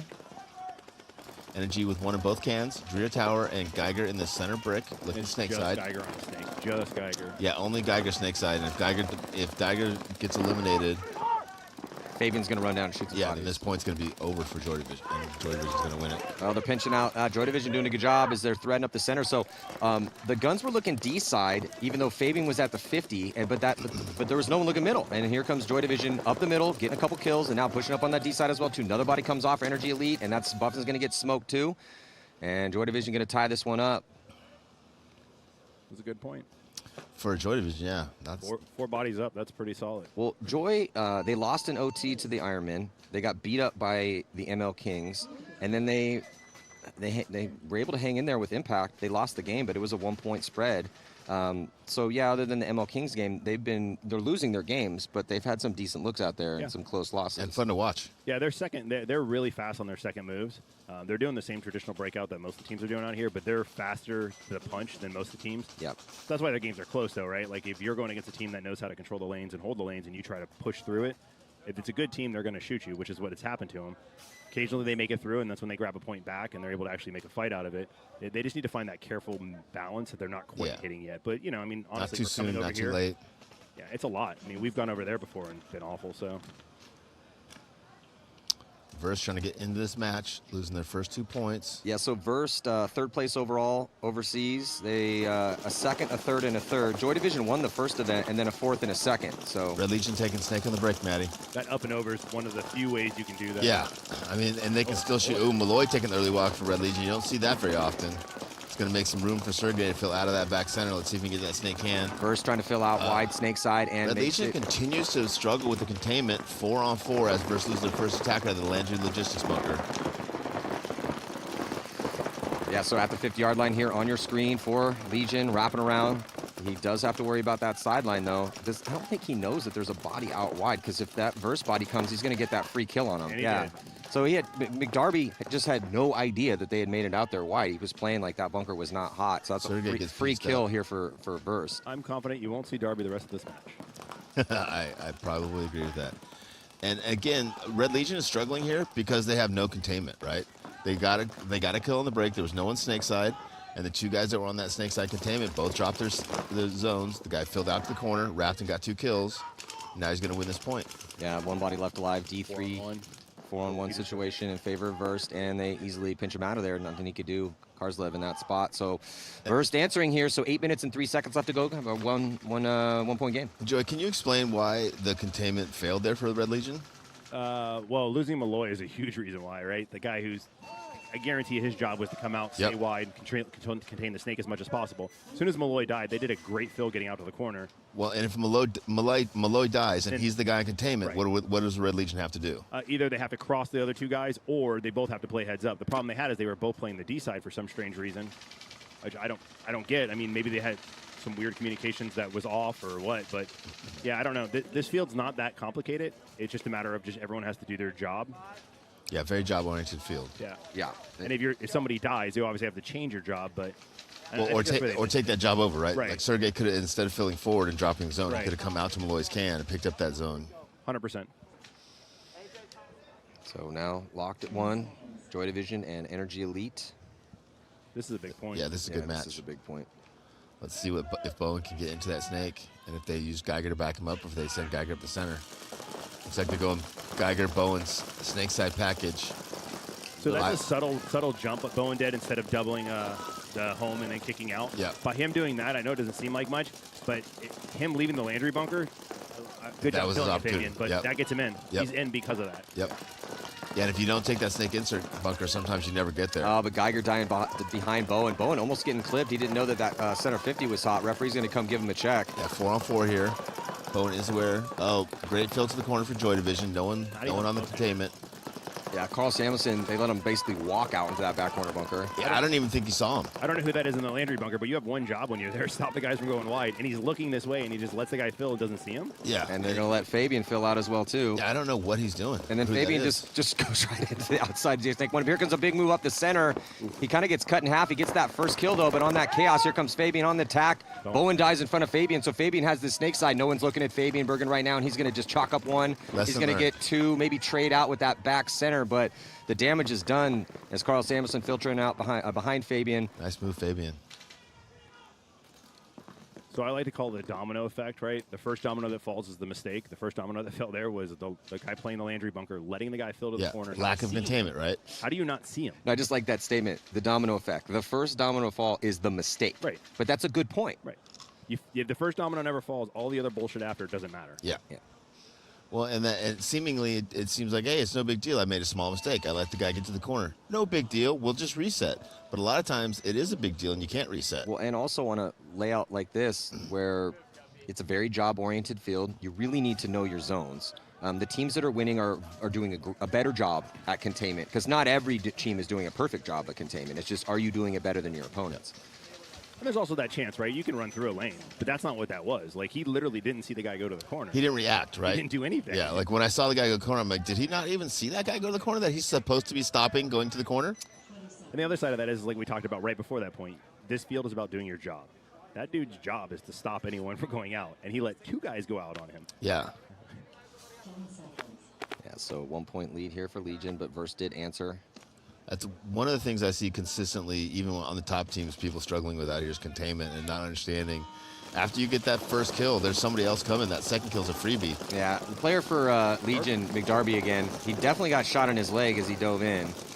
Oh, leg hits don't count now.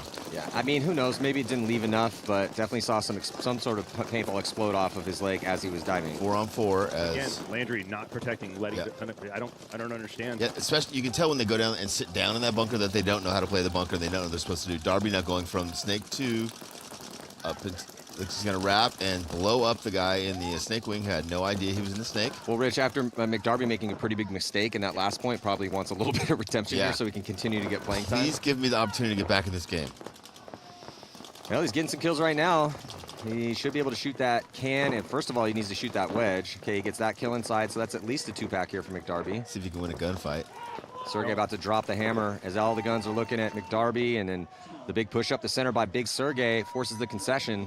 Honestly, Darby's best thing to do there instead of gunfighting him would be just hide. Yeah, just push the bunker over and over again so the guy keeps shooting at you. And then when you walk into the pit, be like, I got 2. Yep.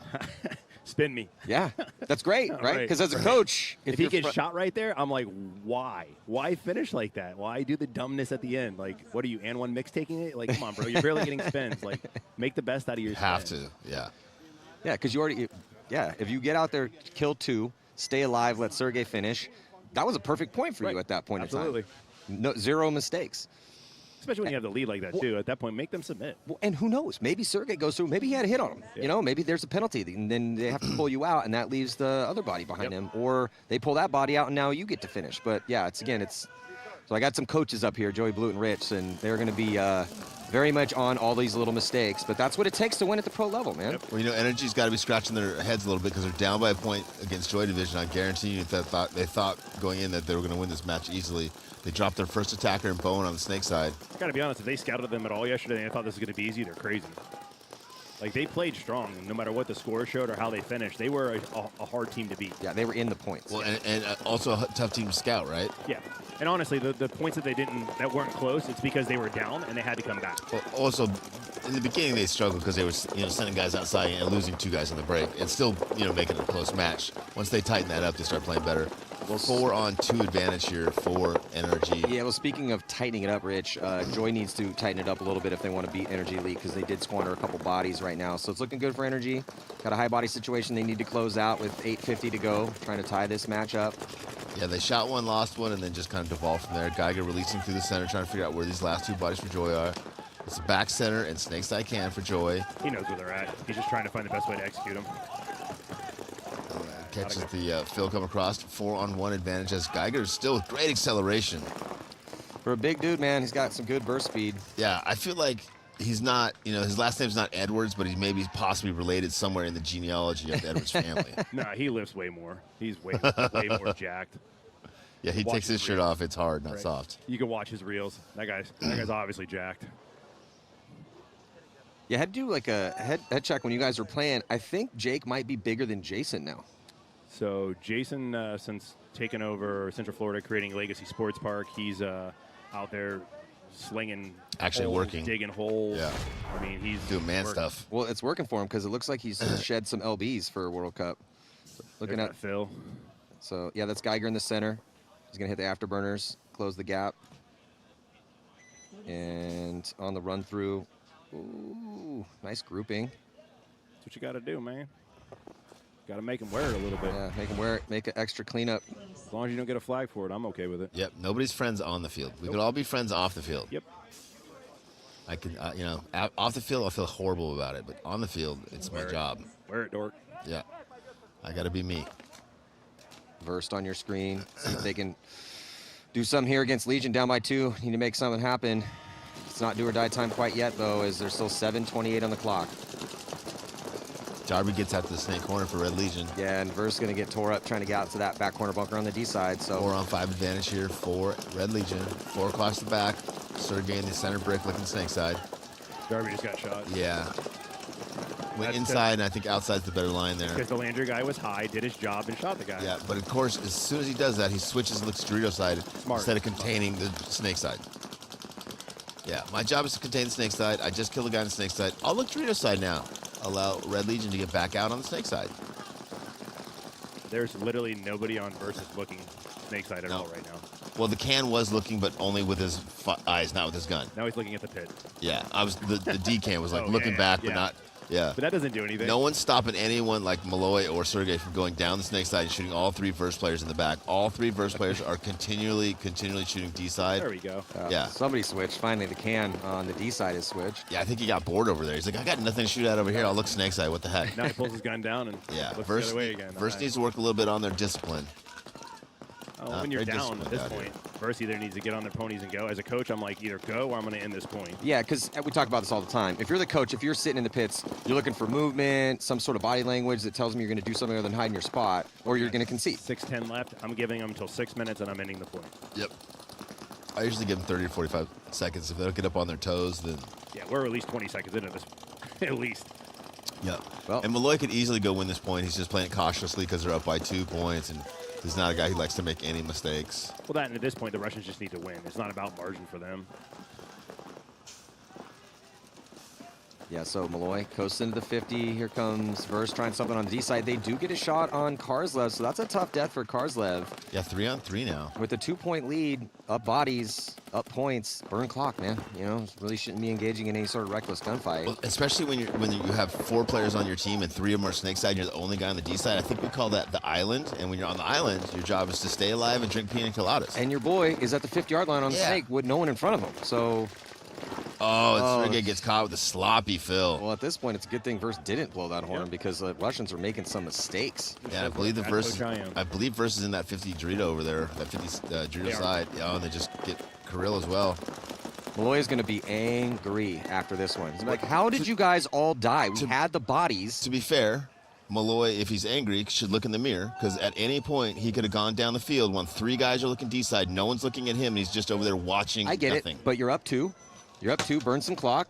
I mean, you have bodies alive all the way across the field and numerical superiority. Yeah. I mean, it's not his fault that all those guys lost opportunity squandered gunfights. My vote's with Rich.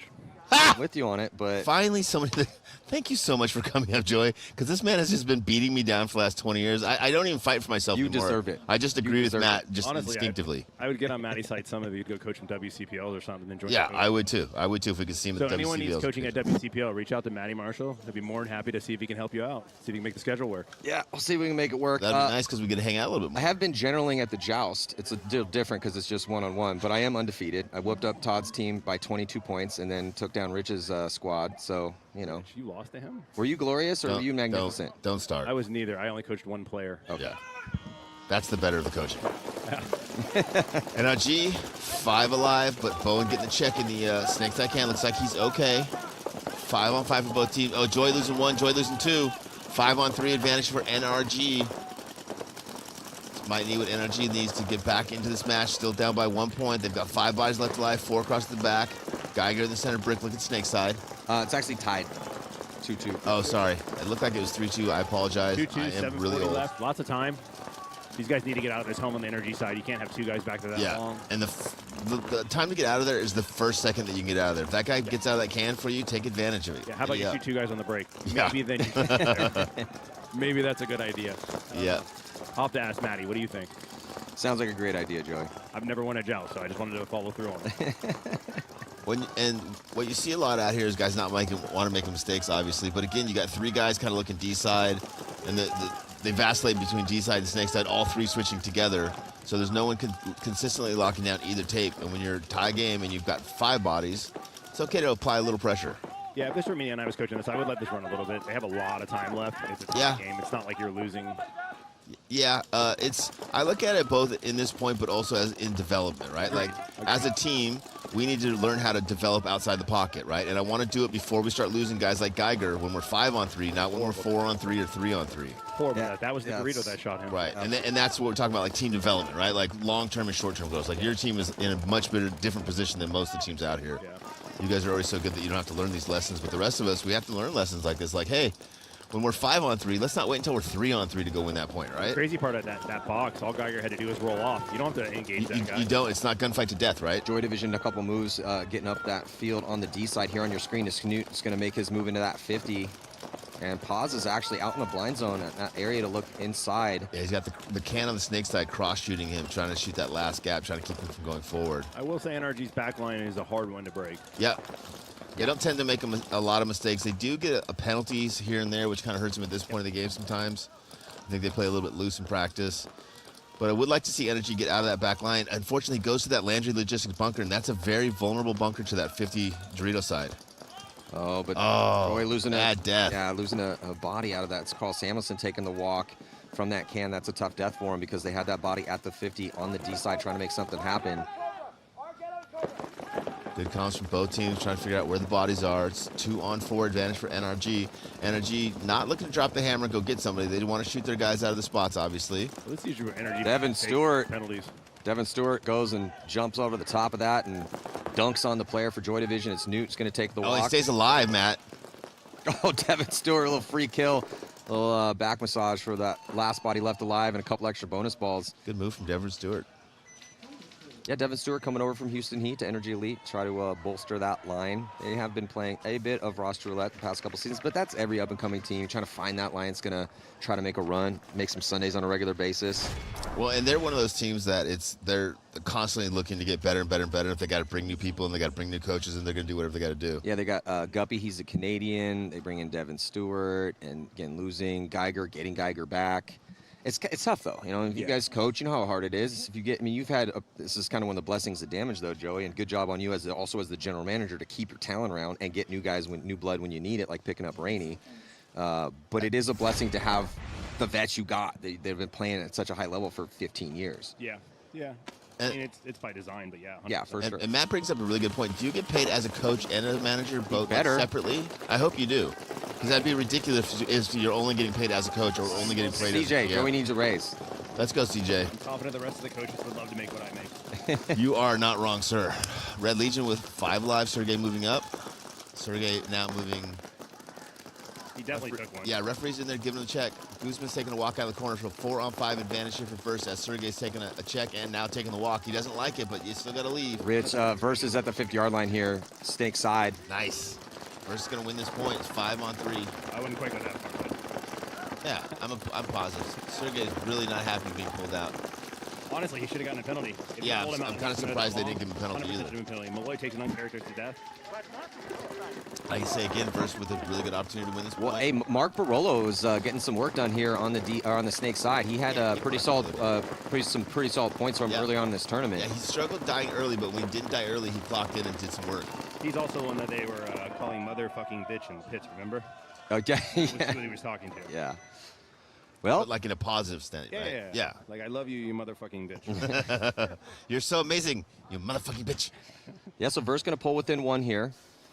And Energy Elite up by 1 over Joy Division. So Joy Division just still suffering with some survivability issues off the break and losing some gunfights they shouldn't be losing. But it's close, like we've been talking about. I mean, other than the ML Kings game, Joy Division's been in every match. And there's Mark Brolo, owner of Sandana. Played on a couple teams past couple years. He gets around. He had New a York baby. boy. He had a baby, and when you have babies, Yeah. it changes everything. Dude, it does change everything. Like, you change your priorities a little bit. It's harder to travel. You better, right? But if you want to stay happily married, you do. Yeah. Here goes Joy Division and NRG. NRG up by 1 point. Looks like bite. Honestly, that making that outside run that he just made over here on the Joy Division. That little bit of a risk is definitely worth that reward. Fabian? Yeah, but Fabian getting out there, I mean, you basically trap these guys at home because these guys can't fill now. And I don't want to be negative, but if I was Fabian's coach, I would just send him to the other team's snake corner every point because obviously nobody can shoot him on transition. That's a solid. He only gets shot out of his bunker, never on transition. Yeah. Just keep moving then. And Joy Division on a secondary getting up to that 50 wedge, middle of the field, looking here towards the snake side, at least initially. Try to keep Energy elite. Like you said, Joey, just trap them in the pocket. Yep. Yeah, Energy with 4 across the back, 1 in the Landry Logistics Tower. All Joy's got to do is land one of these shots and make it out of the corner. And they let Joy Division get out to the corner. And he does. A lot of these teams continuing to struggle here with containment. The bad death out of the Landry. Guy get shot out of that Landry Logistics Tower there. They fill it, but the damage has been done because Joy Division's already in the snake. Little too late for NRG as they get it out to the D1 corner. Yeah, there's Carl Samuelson on your screen. He's an outside D2. He's going to crawl up and stay low and get to the 50 alive. I think that they know he's there. If they know you're there, it's not as easy to get a bunch of kills. If you sneak in there and no one knows you're there, you can get a couple kills early. Bowen did sneak out to the snake entry bunker. Went for the scan there. That was actually a really good move. Yep. If he would have dove into the snake before the dude made the 50, he had a chance of doing something here, but he's going to get a little stuck now. 5-on-4 situation, 3:42 to go. Joy down by 1, but they have position and the body count. And the nice thing is, like you said, Joe, if you get out to that tape, you can keep that 50 guy from wrapping. He can't just wrap around. He's got to look inside, or at least he's got to at least challenge your gun. All Samuelson has to do, though, is drop. I mean, he might not be able to do because this dude, the guy on Energy is super tall. Yeah, As an average size person, he would be able to get around on Yeah, Buffton has the height to get a better angle on that. Yeah. Oh, and Austin plays a little bit loose, gets shot on the inside of the arm, switches, looks the other way. Double in the 50s a little bit. Yeah, hopefully he doesn't get a penalty here. Not shooting. He does a really good job of staying alive and being alive in those key points, but he also gets some penalties during the key points of the game. He does get eliminated there. Trades with Fabian. I like Austin in that bunker because he's so tall. Yeah, he's a great guy to have there. Yeah, if I got a 6'3", 6'4" guy, I'm definitely putting him in the Landry Logistics bunker, and he has one job, right? Don't let anyone get out snake side. If they get out of the break, that's not your job. But if they get out after the break, that's on you. You made the mistake. Yeah, and that guy's the third guy in the snake, right? He's defense until the first 2 guys die, and then he's offense. Joy Division with another player. This is the 3rd player in the snake for Joy Division. Really putting a lot of emphasis on winning the snake battle is Joy Division. And no one's looking at him on the on any part of the field from NRG. So he can easily go down and win this point. He's just got to figure out that no one's looking at him. I think the problem now is the Joy doesn't have any pressure really on that Dorito side. Yeah, thinking the same thing, Joey. 95 would have filled out to the Dorito side instead of coming over here. It could at least turn the field. Now these guys can all hide from him. Yeah, he should have gone D side. This was the easier route for him to run. Ryan Greenspan, when he's up here, a lot of times will criticize this. You think, oh, let me go help these guys over here. It's like, no, you need to go where you're needed. Yeah, draw the guns off of these guys. Is anyone even on Energy even looking snake side? Nope. The D2 is the only guy looking at it. And these guys are so dedicated that way that he could just walk down this way and execute them both, and they wouldn't know until their heads were ringing. Do you think maybe they don't understand you can crawl on the snake? I don't think they understand that. He got your comms. If there's someone on the snake side and you're on the snake side looking D side, you're very vulnerable. He can launch from here and shoot both Yeah, guys. there's a very good chance they're going to get shot in the back of the head. Don't blow your spot, bro. Go Carl loves to make moves. Ooh, he did touch the bunker. Just go, Carl. Go get him. Please go, Carl. Oh, he's shooting his gun the whole way. Oh, he's going to get 1 and 2 pack here for Carl Samuelson to blow this one open with 1:18 left. So Joy Division should be able to tie this one off Astoris. That's it. Joy Division tied it up. Yeah, you cannot be snake side looking D side if there's a guy attacking on the snake side because you can't stop him. The guy can't protect you, and that means you're going to lose. And it's not like you can't see your 2 guys that are on the same side. Like you're both looking that way. Yeah, you head check and those guys are looking the other way. You're like, oh, I gotta go. You don't even have to head check in those 2 spots. You can literally just out of the corner of your eye see, oh, he's looking the same way as me. Maybe this isn't a great idea. Yeah, or if just no one's shooting at you the whole time, that's a great way too. Well, Fabian seems to be in the right position at the right time. That guy had to die. Fabian had to trade out to do it. And then Carl Samuelson was in a good spot. Took him a little bit of time to do it. But he put it together. Yeah, he put it together nicely. He got the last little 2-pack. And Joy Division is tied up. About 1:15 left in that one. So that is enough time to score a point. I mean, Uprising scored 2 in 40 seconds on day one. This is going to be a great one, too. Because these guys are so all over the map, there's no telling what kind of break they're going to give you. Yeah, I was going to say, Joey, give us a read on this one. Red Legion is struggling. I'm going to say snake on the break.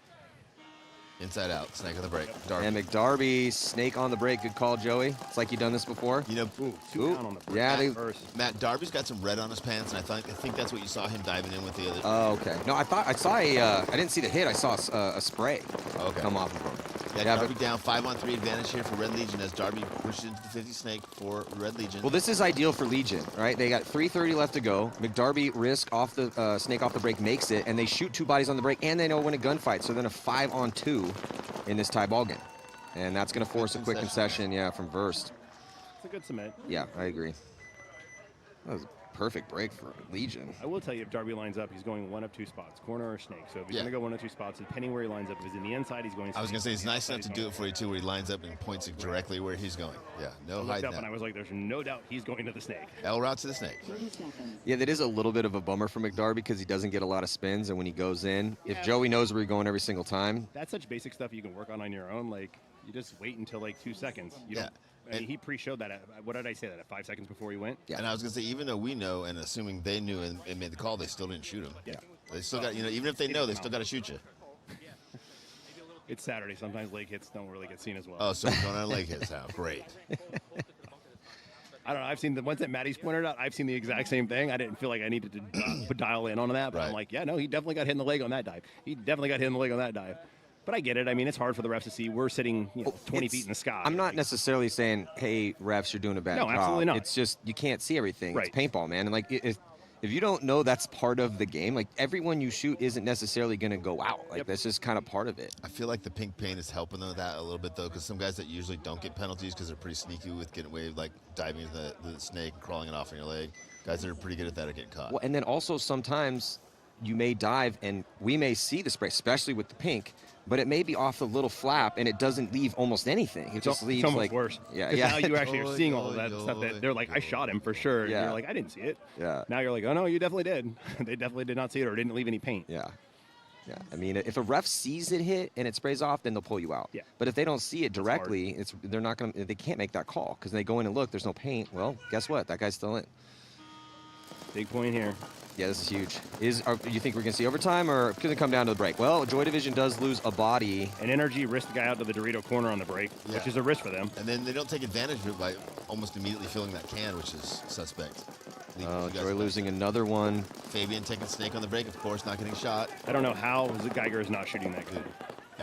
Because Fabian has a force field, bro. Oh, that's right. You guys told me that. Yeah, he's shooting at him. He needs to keep moving then. Don't stay at the bunker. You'll die there. Now he just comes over the top, puts Geiger in, goes outside to the snake 2 beam, brick. Joy Division down to Joy needs to, they're just throwing this one away. He's trying. It's a good trade. Yeah. Good for Geiger. Geiger smart. Oh, penalty assessed. And got a red and a yellow. Looks like it's on Joy, though. That's not good. And another. Wow. Well, yeah. If that is on Joy, this game is going to be over. Fabian. That was on Fabian, based on Fabian's reaction. Damn. No, come on, guys. I don't know. That looked at like a kind of a good old classic, just like a standoff trade, where we're both going to shoot each other 6 or 7 times, unless he had hit on him before. He could have had a hit on before he made the move, and the referee had the inside angle on him. Maybe that's it. But once he got past the camera tower and we saw them kind of just stand off and blast each other. 20 seconds. But yeah, unfortunately, it does look like Joy is going to be losing their 4th match. They're going to go 0-4 here at World Cup. Not the showing they wanted to have. But like we said, they were in all these points, man. It was entertaining to watch. I'm just going to throw this out there. If the Joy coach would dress like a traditional Viking and have a warhammer on his back, he would win more of these arguments with Jason. Break on Versa, they go to the Dorito corner on the break. It's a big run. That's the safest bet if you're going to take a risk, right? Yeah, that is the safest risk, but it is a risk. It is a risk. Yeah, you still got the gap. Back Darby's in the corner. What a surprise. Not the snake. Yep. Red Legion with 2 in the back center. Red Legion gets out on the snake side. Versa gets out on D side. Dorito 2 for Legion. Versus one of the home guys just took it. Yeah. So we got 5 Russians on 4 of the verse guys. Karzlev's on a island over there in D2. Sergey moves up from the back center to the Landry Logistics Tower. Let's see if he can contain the snake side. He puts his gun down, or gun up I should say, doesn't shoot. Now looks snake side.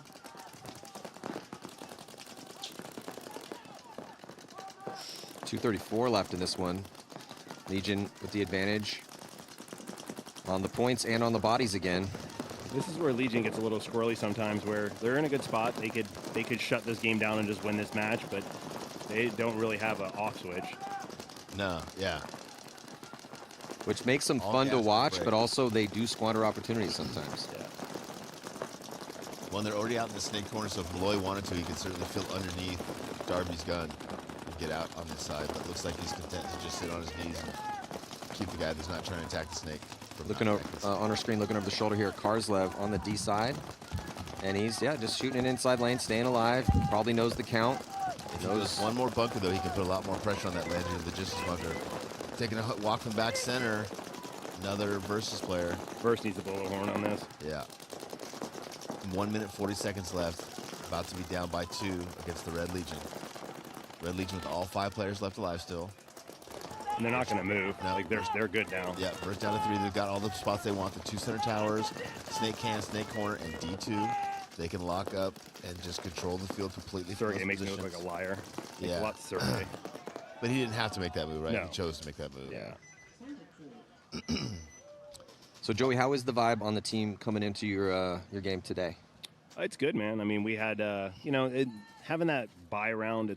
It's awesome because you don't have to kill the guys, but it sucks because these guys are playing a tournament. They're playing for their lives. Every single point is the most important point. Yeah. Right. For us, we could have literally slacked off, gone 0-3, and still made Sunday. Right. Obviously, we're not that guys, and we want to win those. And we're learning still. We're still adjusting. We're still. I mean, I'm out here first game to last game, scouting every single match, same as I normally would. So it's good and bad, right? I think the vibe is good, right? We had a hard match. We made a lot of mistakes against the Tauntauns. Yep. I know you guys said we looked good. I personally think we looked awful. I was just trying to be nice. Like it was. Well, you won your games. Yeah, which is good, right? As a coach, though, all you see is the mistakes you make, right? You don't see all the good things. We play. I know that's. They win 3 points, and we give up 2 minors. Like, I mean, come on. Like, seriously, like, what are we doing here? Like, and I know, Brian Smith he never gets penalties. He got one of them, right? Yeah. So, and the other one was on Markey. I spin him out there 1 point. He gets one. He comes off. He's like, I'm sorry. I will never do that again. You're like, oh, you're right. Go sit on the bench. So, I mean, it is what it is. Like, it's not the end of the world. And we fought, right? So it was good to have that fight, like to have to come back and win that. Like, it shows that the guys really, really want this, and we're doing it right. Well, to me, look, mentally, you've said this many times, but it's just so true. It's like Damage, Dynasty, even Heat, even though I won a tournament this year, the edge is sharp. Yeah. You have to keep that edge sharp without taking too much material off, because you got some guys that are one bad dive away from not being able to play for 3 or 4 months. Yeah. But you also want to stay, like you said, focused, hungry, competitive, and because you had started out with, you're about to play some Lions, because whoever comes out of this, you got 20 teams, the top 2 move on from each division, 5 teams in each division, then they're going to have to play each other in the Ochos, and so, whoever you guys get, man, talk about warmed up and dialed. We were there last year. So I was that team last year. True, last year we came through that, and then we ran into Impact to start with, and it was their first game, and they were 1-2 going into us. And they weren't ready for it. Yeah. They didn't get the challenges that we had. They didn't have to experience what we experienced. You didn't have to make all the adjustments that you had to make. The downside to that is when we got to Dynasty in the finals, the gas tank was empty. You've given everything you had. Yeah, because you have to win 4 games in the Florida humidity and heat. Right, in a row. The heat's not so much. It's just a lot of paint. Mm-hmm. Right, you got to do the 4 matches instead of the 3 matches in the prelims. Then we had to do the Ocho. Then we had to do the semi, same as them in the semi or quarters and semis and finals. But that extra 2 matches that we had to play, it's a lot. It's a lot. So, it's part of the reason why we went out and got Rainey to get a little bit deeper on the roster so we have more bodies, so we can rotate more guys through. It seems like he's been a really good fit with you guys, too. Yeah, we had him way back in the day, too, so he's a good teammate. And that's honestly, like, being a great paintball player is super important, but being a good teammate and a great paintball player, that's elite status. Yeah, that's that magic ticket. And that's what you're looking for as a coach, right? A guy that can come in and fit in but not stand out, right? Fit in and be part of your program, not like, hey, I'm bringing the heat. You guys support me. Yep. Like, no, I'm just one of the guys. I'm going to go out and do my job. And if I'm not doing my job, I'm going to help you do your job. Yeah, I want you to be part of the actual wave, not the wave. Yeah. You know, like that's because that's all teams are, right? All the teams are giant waves moving. Now, are you going to come in and create your own wave behind it, or are you just going to fit right in? Yeah. Do you add to the power of that wave, or do you create some sort of disturbance which takes away from the amplitude? I don't need of any that wave? undertows. Yeah, do you help build We're going deep on the analogies now, boys. Yeah, going deep on them. We've got a little technical timeout here, so Joy's going down. Got to the pull out bridge, the thesaurus. Yeah, this is going to be really rough for Joy now.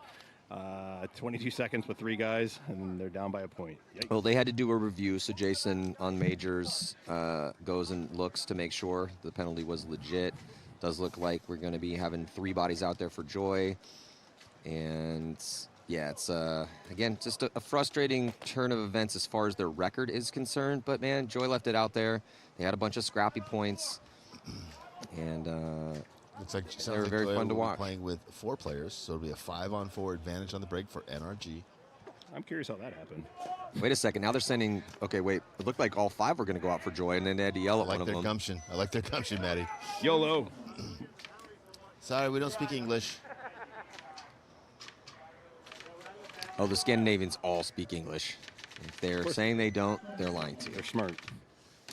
Yes, we do not speak English. Sorry, I speak no English. Honestly, dude, I would just hit up NRG and be like, no IKEA for you. No meatballs. Since this is Joy's last game, I would like someone in America, if I don't know if it could work into Fabian's life and his schedule, but I would like to see him play in the NXL, like in the States. I think he could be pretty good. Fabian, like I said, oh, he finally got shot on the move. Oh, they broke his force field. I didn't. Yeah. Buffin got shot at the back center. Another major. Another major. So now you can't streak down the field hits on you. Great. You know, what kind Just take all the fun out of the game. What kind of game are we playing? Some kind of soft ass. So that's going to stop. So if you have a major under 60 seconds, it stocks the time. So with 12 seconds left, going to be a 2 or 3 point spread here. We're in the pits with a pretty happy NRG Elite. To be honest with you, like if I'm the Versa Russian match, when that happens, I'm like, are you kidding me? Like, because that time in between the points, it goes from being like, all right, let's do this and this and this to, oh shit, we're up. Hey, we're up. Get We're up now. No game planning. No game planning. Do what you've been doing, but better. More better, guys. Just like that, plus 30. So NRG Elite, this is going to send them to 2-1, I believe. I think they got 1 more to go. So still in this one here. Yeah, that bracket is, it's a crazy bracket for them too, isn't it? Yeah, it's ML Kings, Impact first, ML Kings, NRG Elite, Ironman, and Joy Division. Joy 0-4. And yeah, I just actually got a text from Rainey. Said, imagine Fabian on the Russians. That would be sweet. Fabian and Malloy? Woo. Scary. That would be pretty But good. then what happens to Tiger King and Darby? I mean, Tiger King's been pretty good this year, but I think Fabian's better than. Listen, that paint's not going to get those pods by itself. Ooh. That's brutal, Rich. So, you know, Jesus, wow, you're already pulling out the brutality, verbal brutality already. Sorry, is it too early? So ruthless. Coach mentality. Coach mentality. Your guys aren't playing yet, Rich. Shut up. Shut up or get up. Help me help you. All right. Yeah, so just still got another point to play here, as they will play a 12-second point. Oh, no, finally got Legion and Verse coming out here. Yeah, I mean, they'll probably play that 12-second point for the Joy NRG Elite game. But Legion Verse Factory, down by 2. Legion try to hold on, stay in this tournament, get a win. This is still doable for Verse. Yeah. Yeah, they've got the time. Minute 20 left. They got to win this breakout. This game They crazy. they need a couple kills off the break here to speed it up. Legion goes aggressive. Yeah, they go D2 and center brick on the break, only giving them 1 strong shooter out of back center on the break. Well, there. Verse loses arguably their best player, Magic, as he comes off the snake They bounce off the another break. player too. 4-on-5 advantage here for Red Legion. That clock is like a tick down timer to the percentage chances of Versa winning. Yes. Yeah. Legion not looking to go anywhere. Everyone's locked in their spots. Malloy taking the walk, though. 3-on-3 now for Verse. Verse has an opportunity here to go through this middle. Yeah, 3 bodies alive only for Verst. Looking at a 4-on-3 situation in favor of Legion. 4 seconds left. Sergey at that Landry bunker sitting over here like this, there's no way 13's getting up on this side. Yeah, I was just going to say I'd like to see him try to get outside and see if Sergey can finally get that containment. Doubling that's a little weird. So Kirill's going to filter up the middle. He's feeling no pressure at the wedge. Dead center of your screen. Thinking he wants to move up to that 50.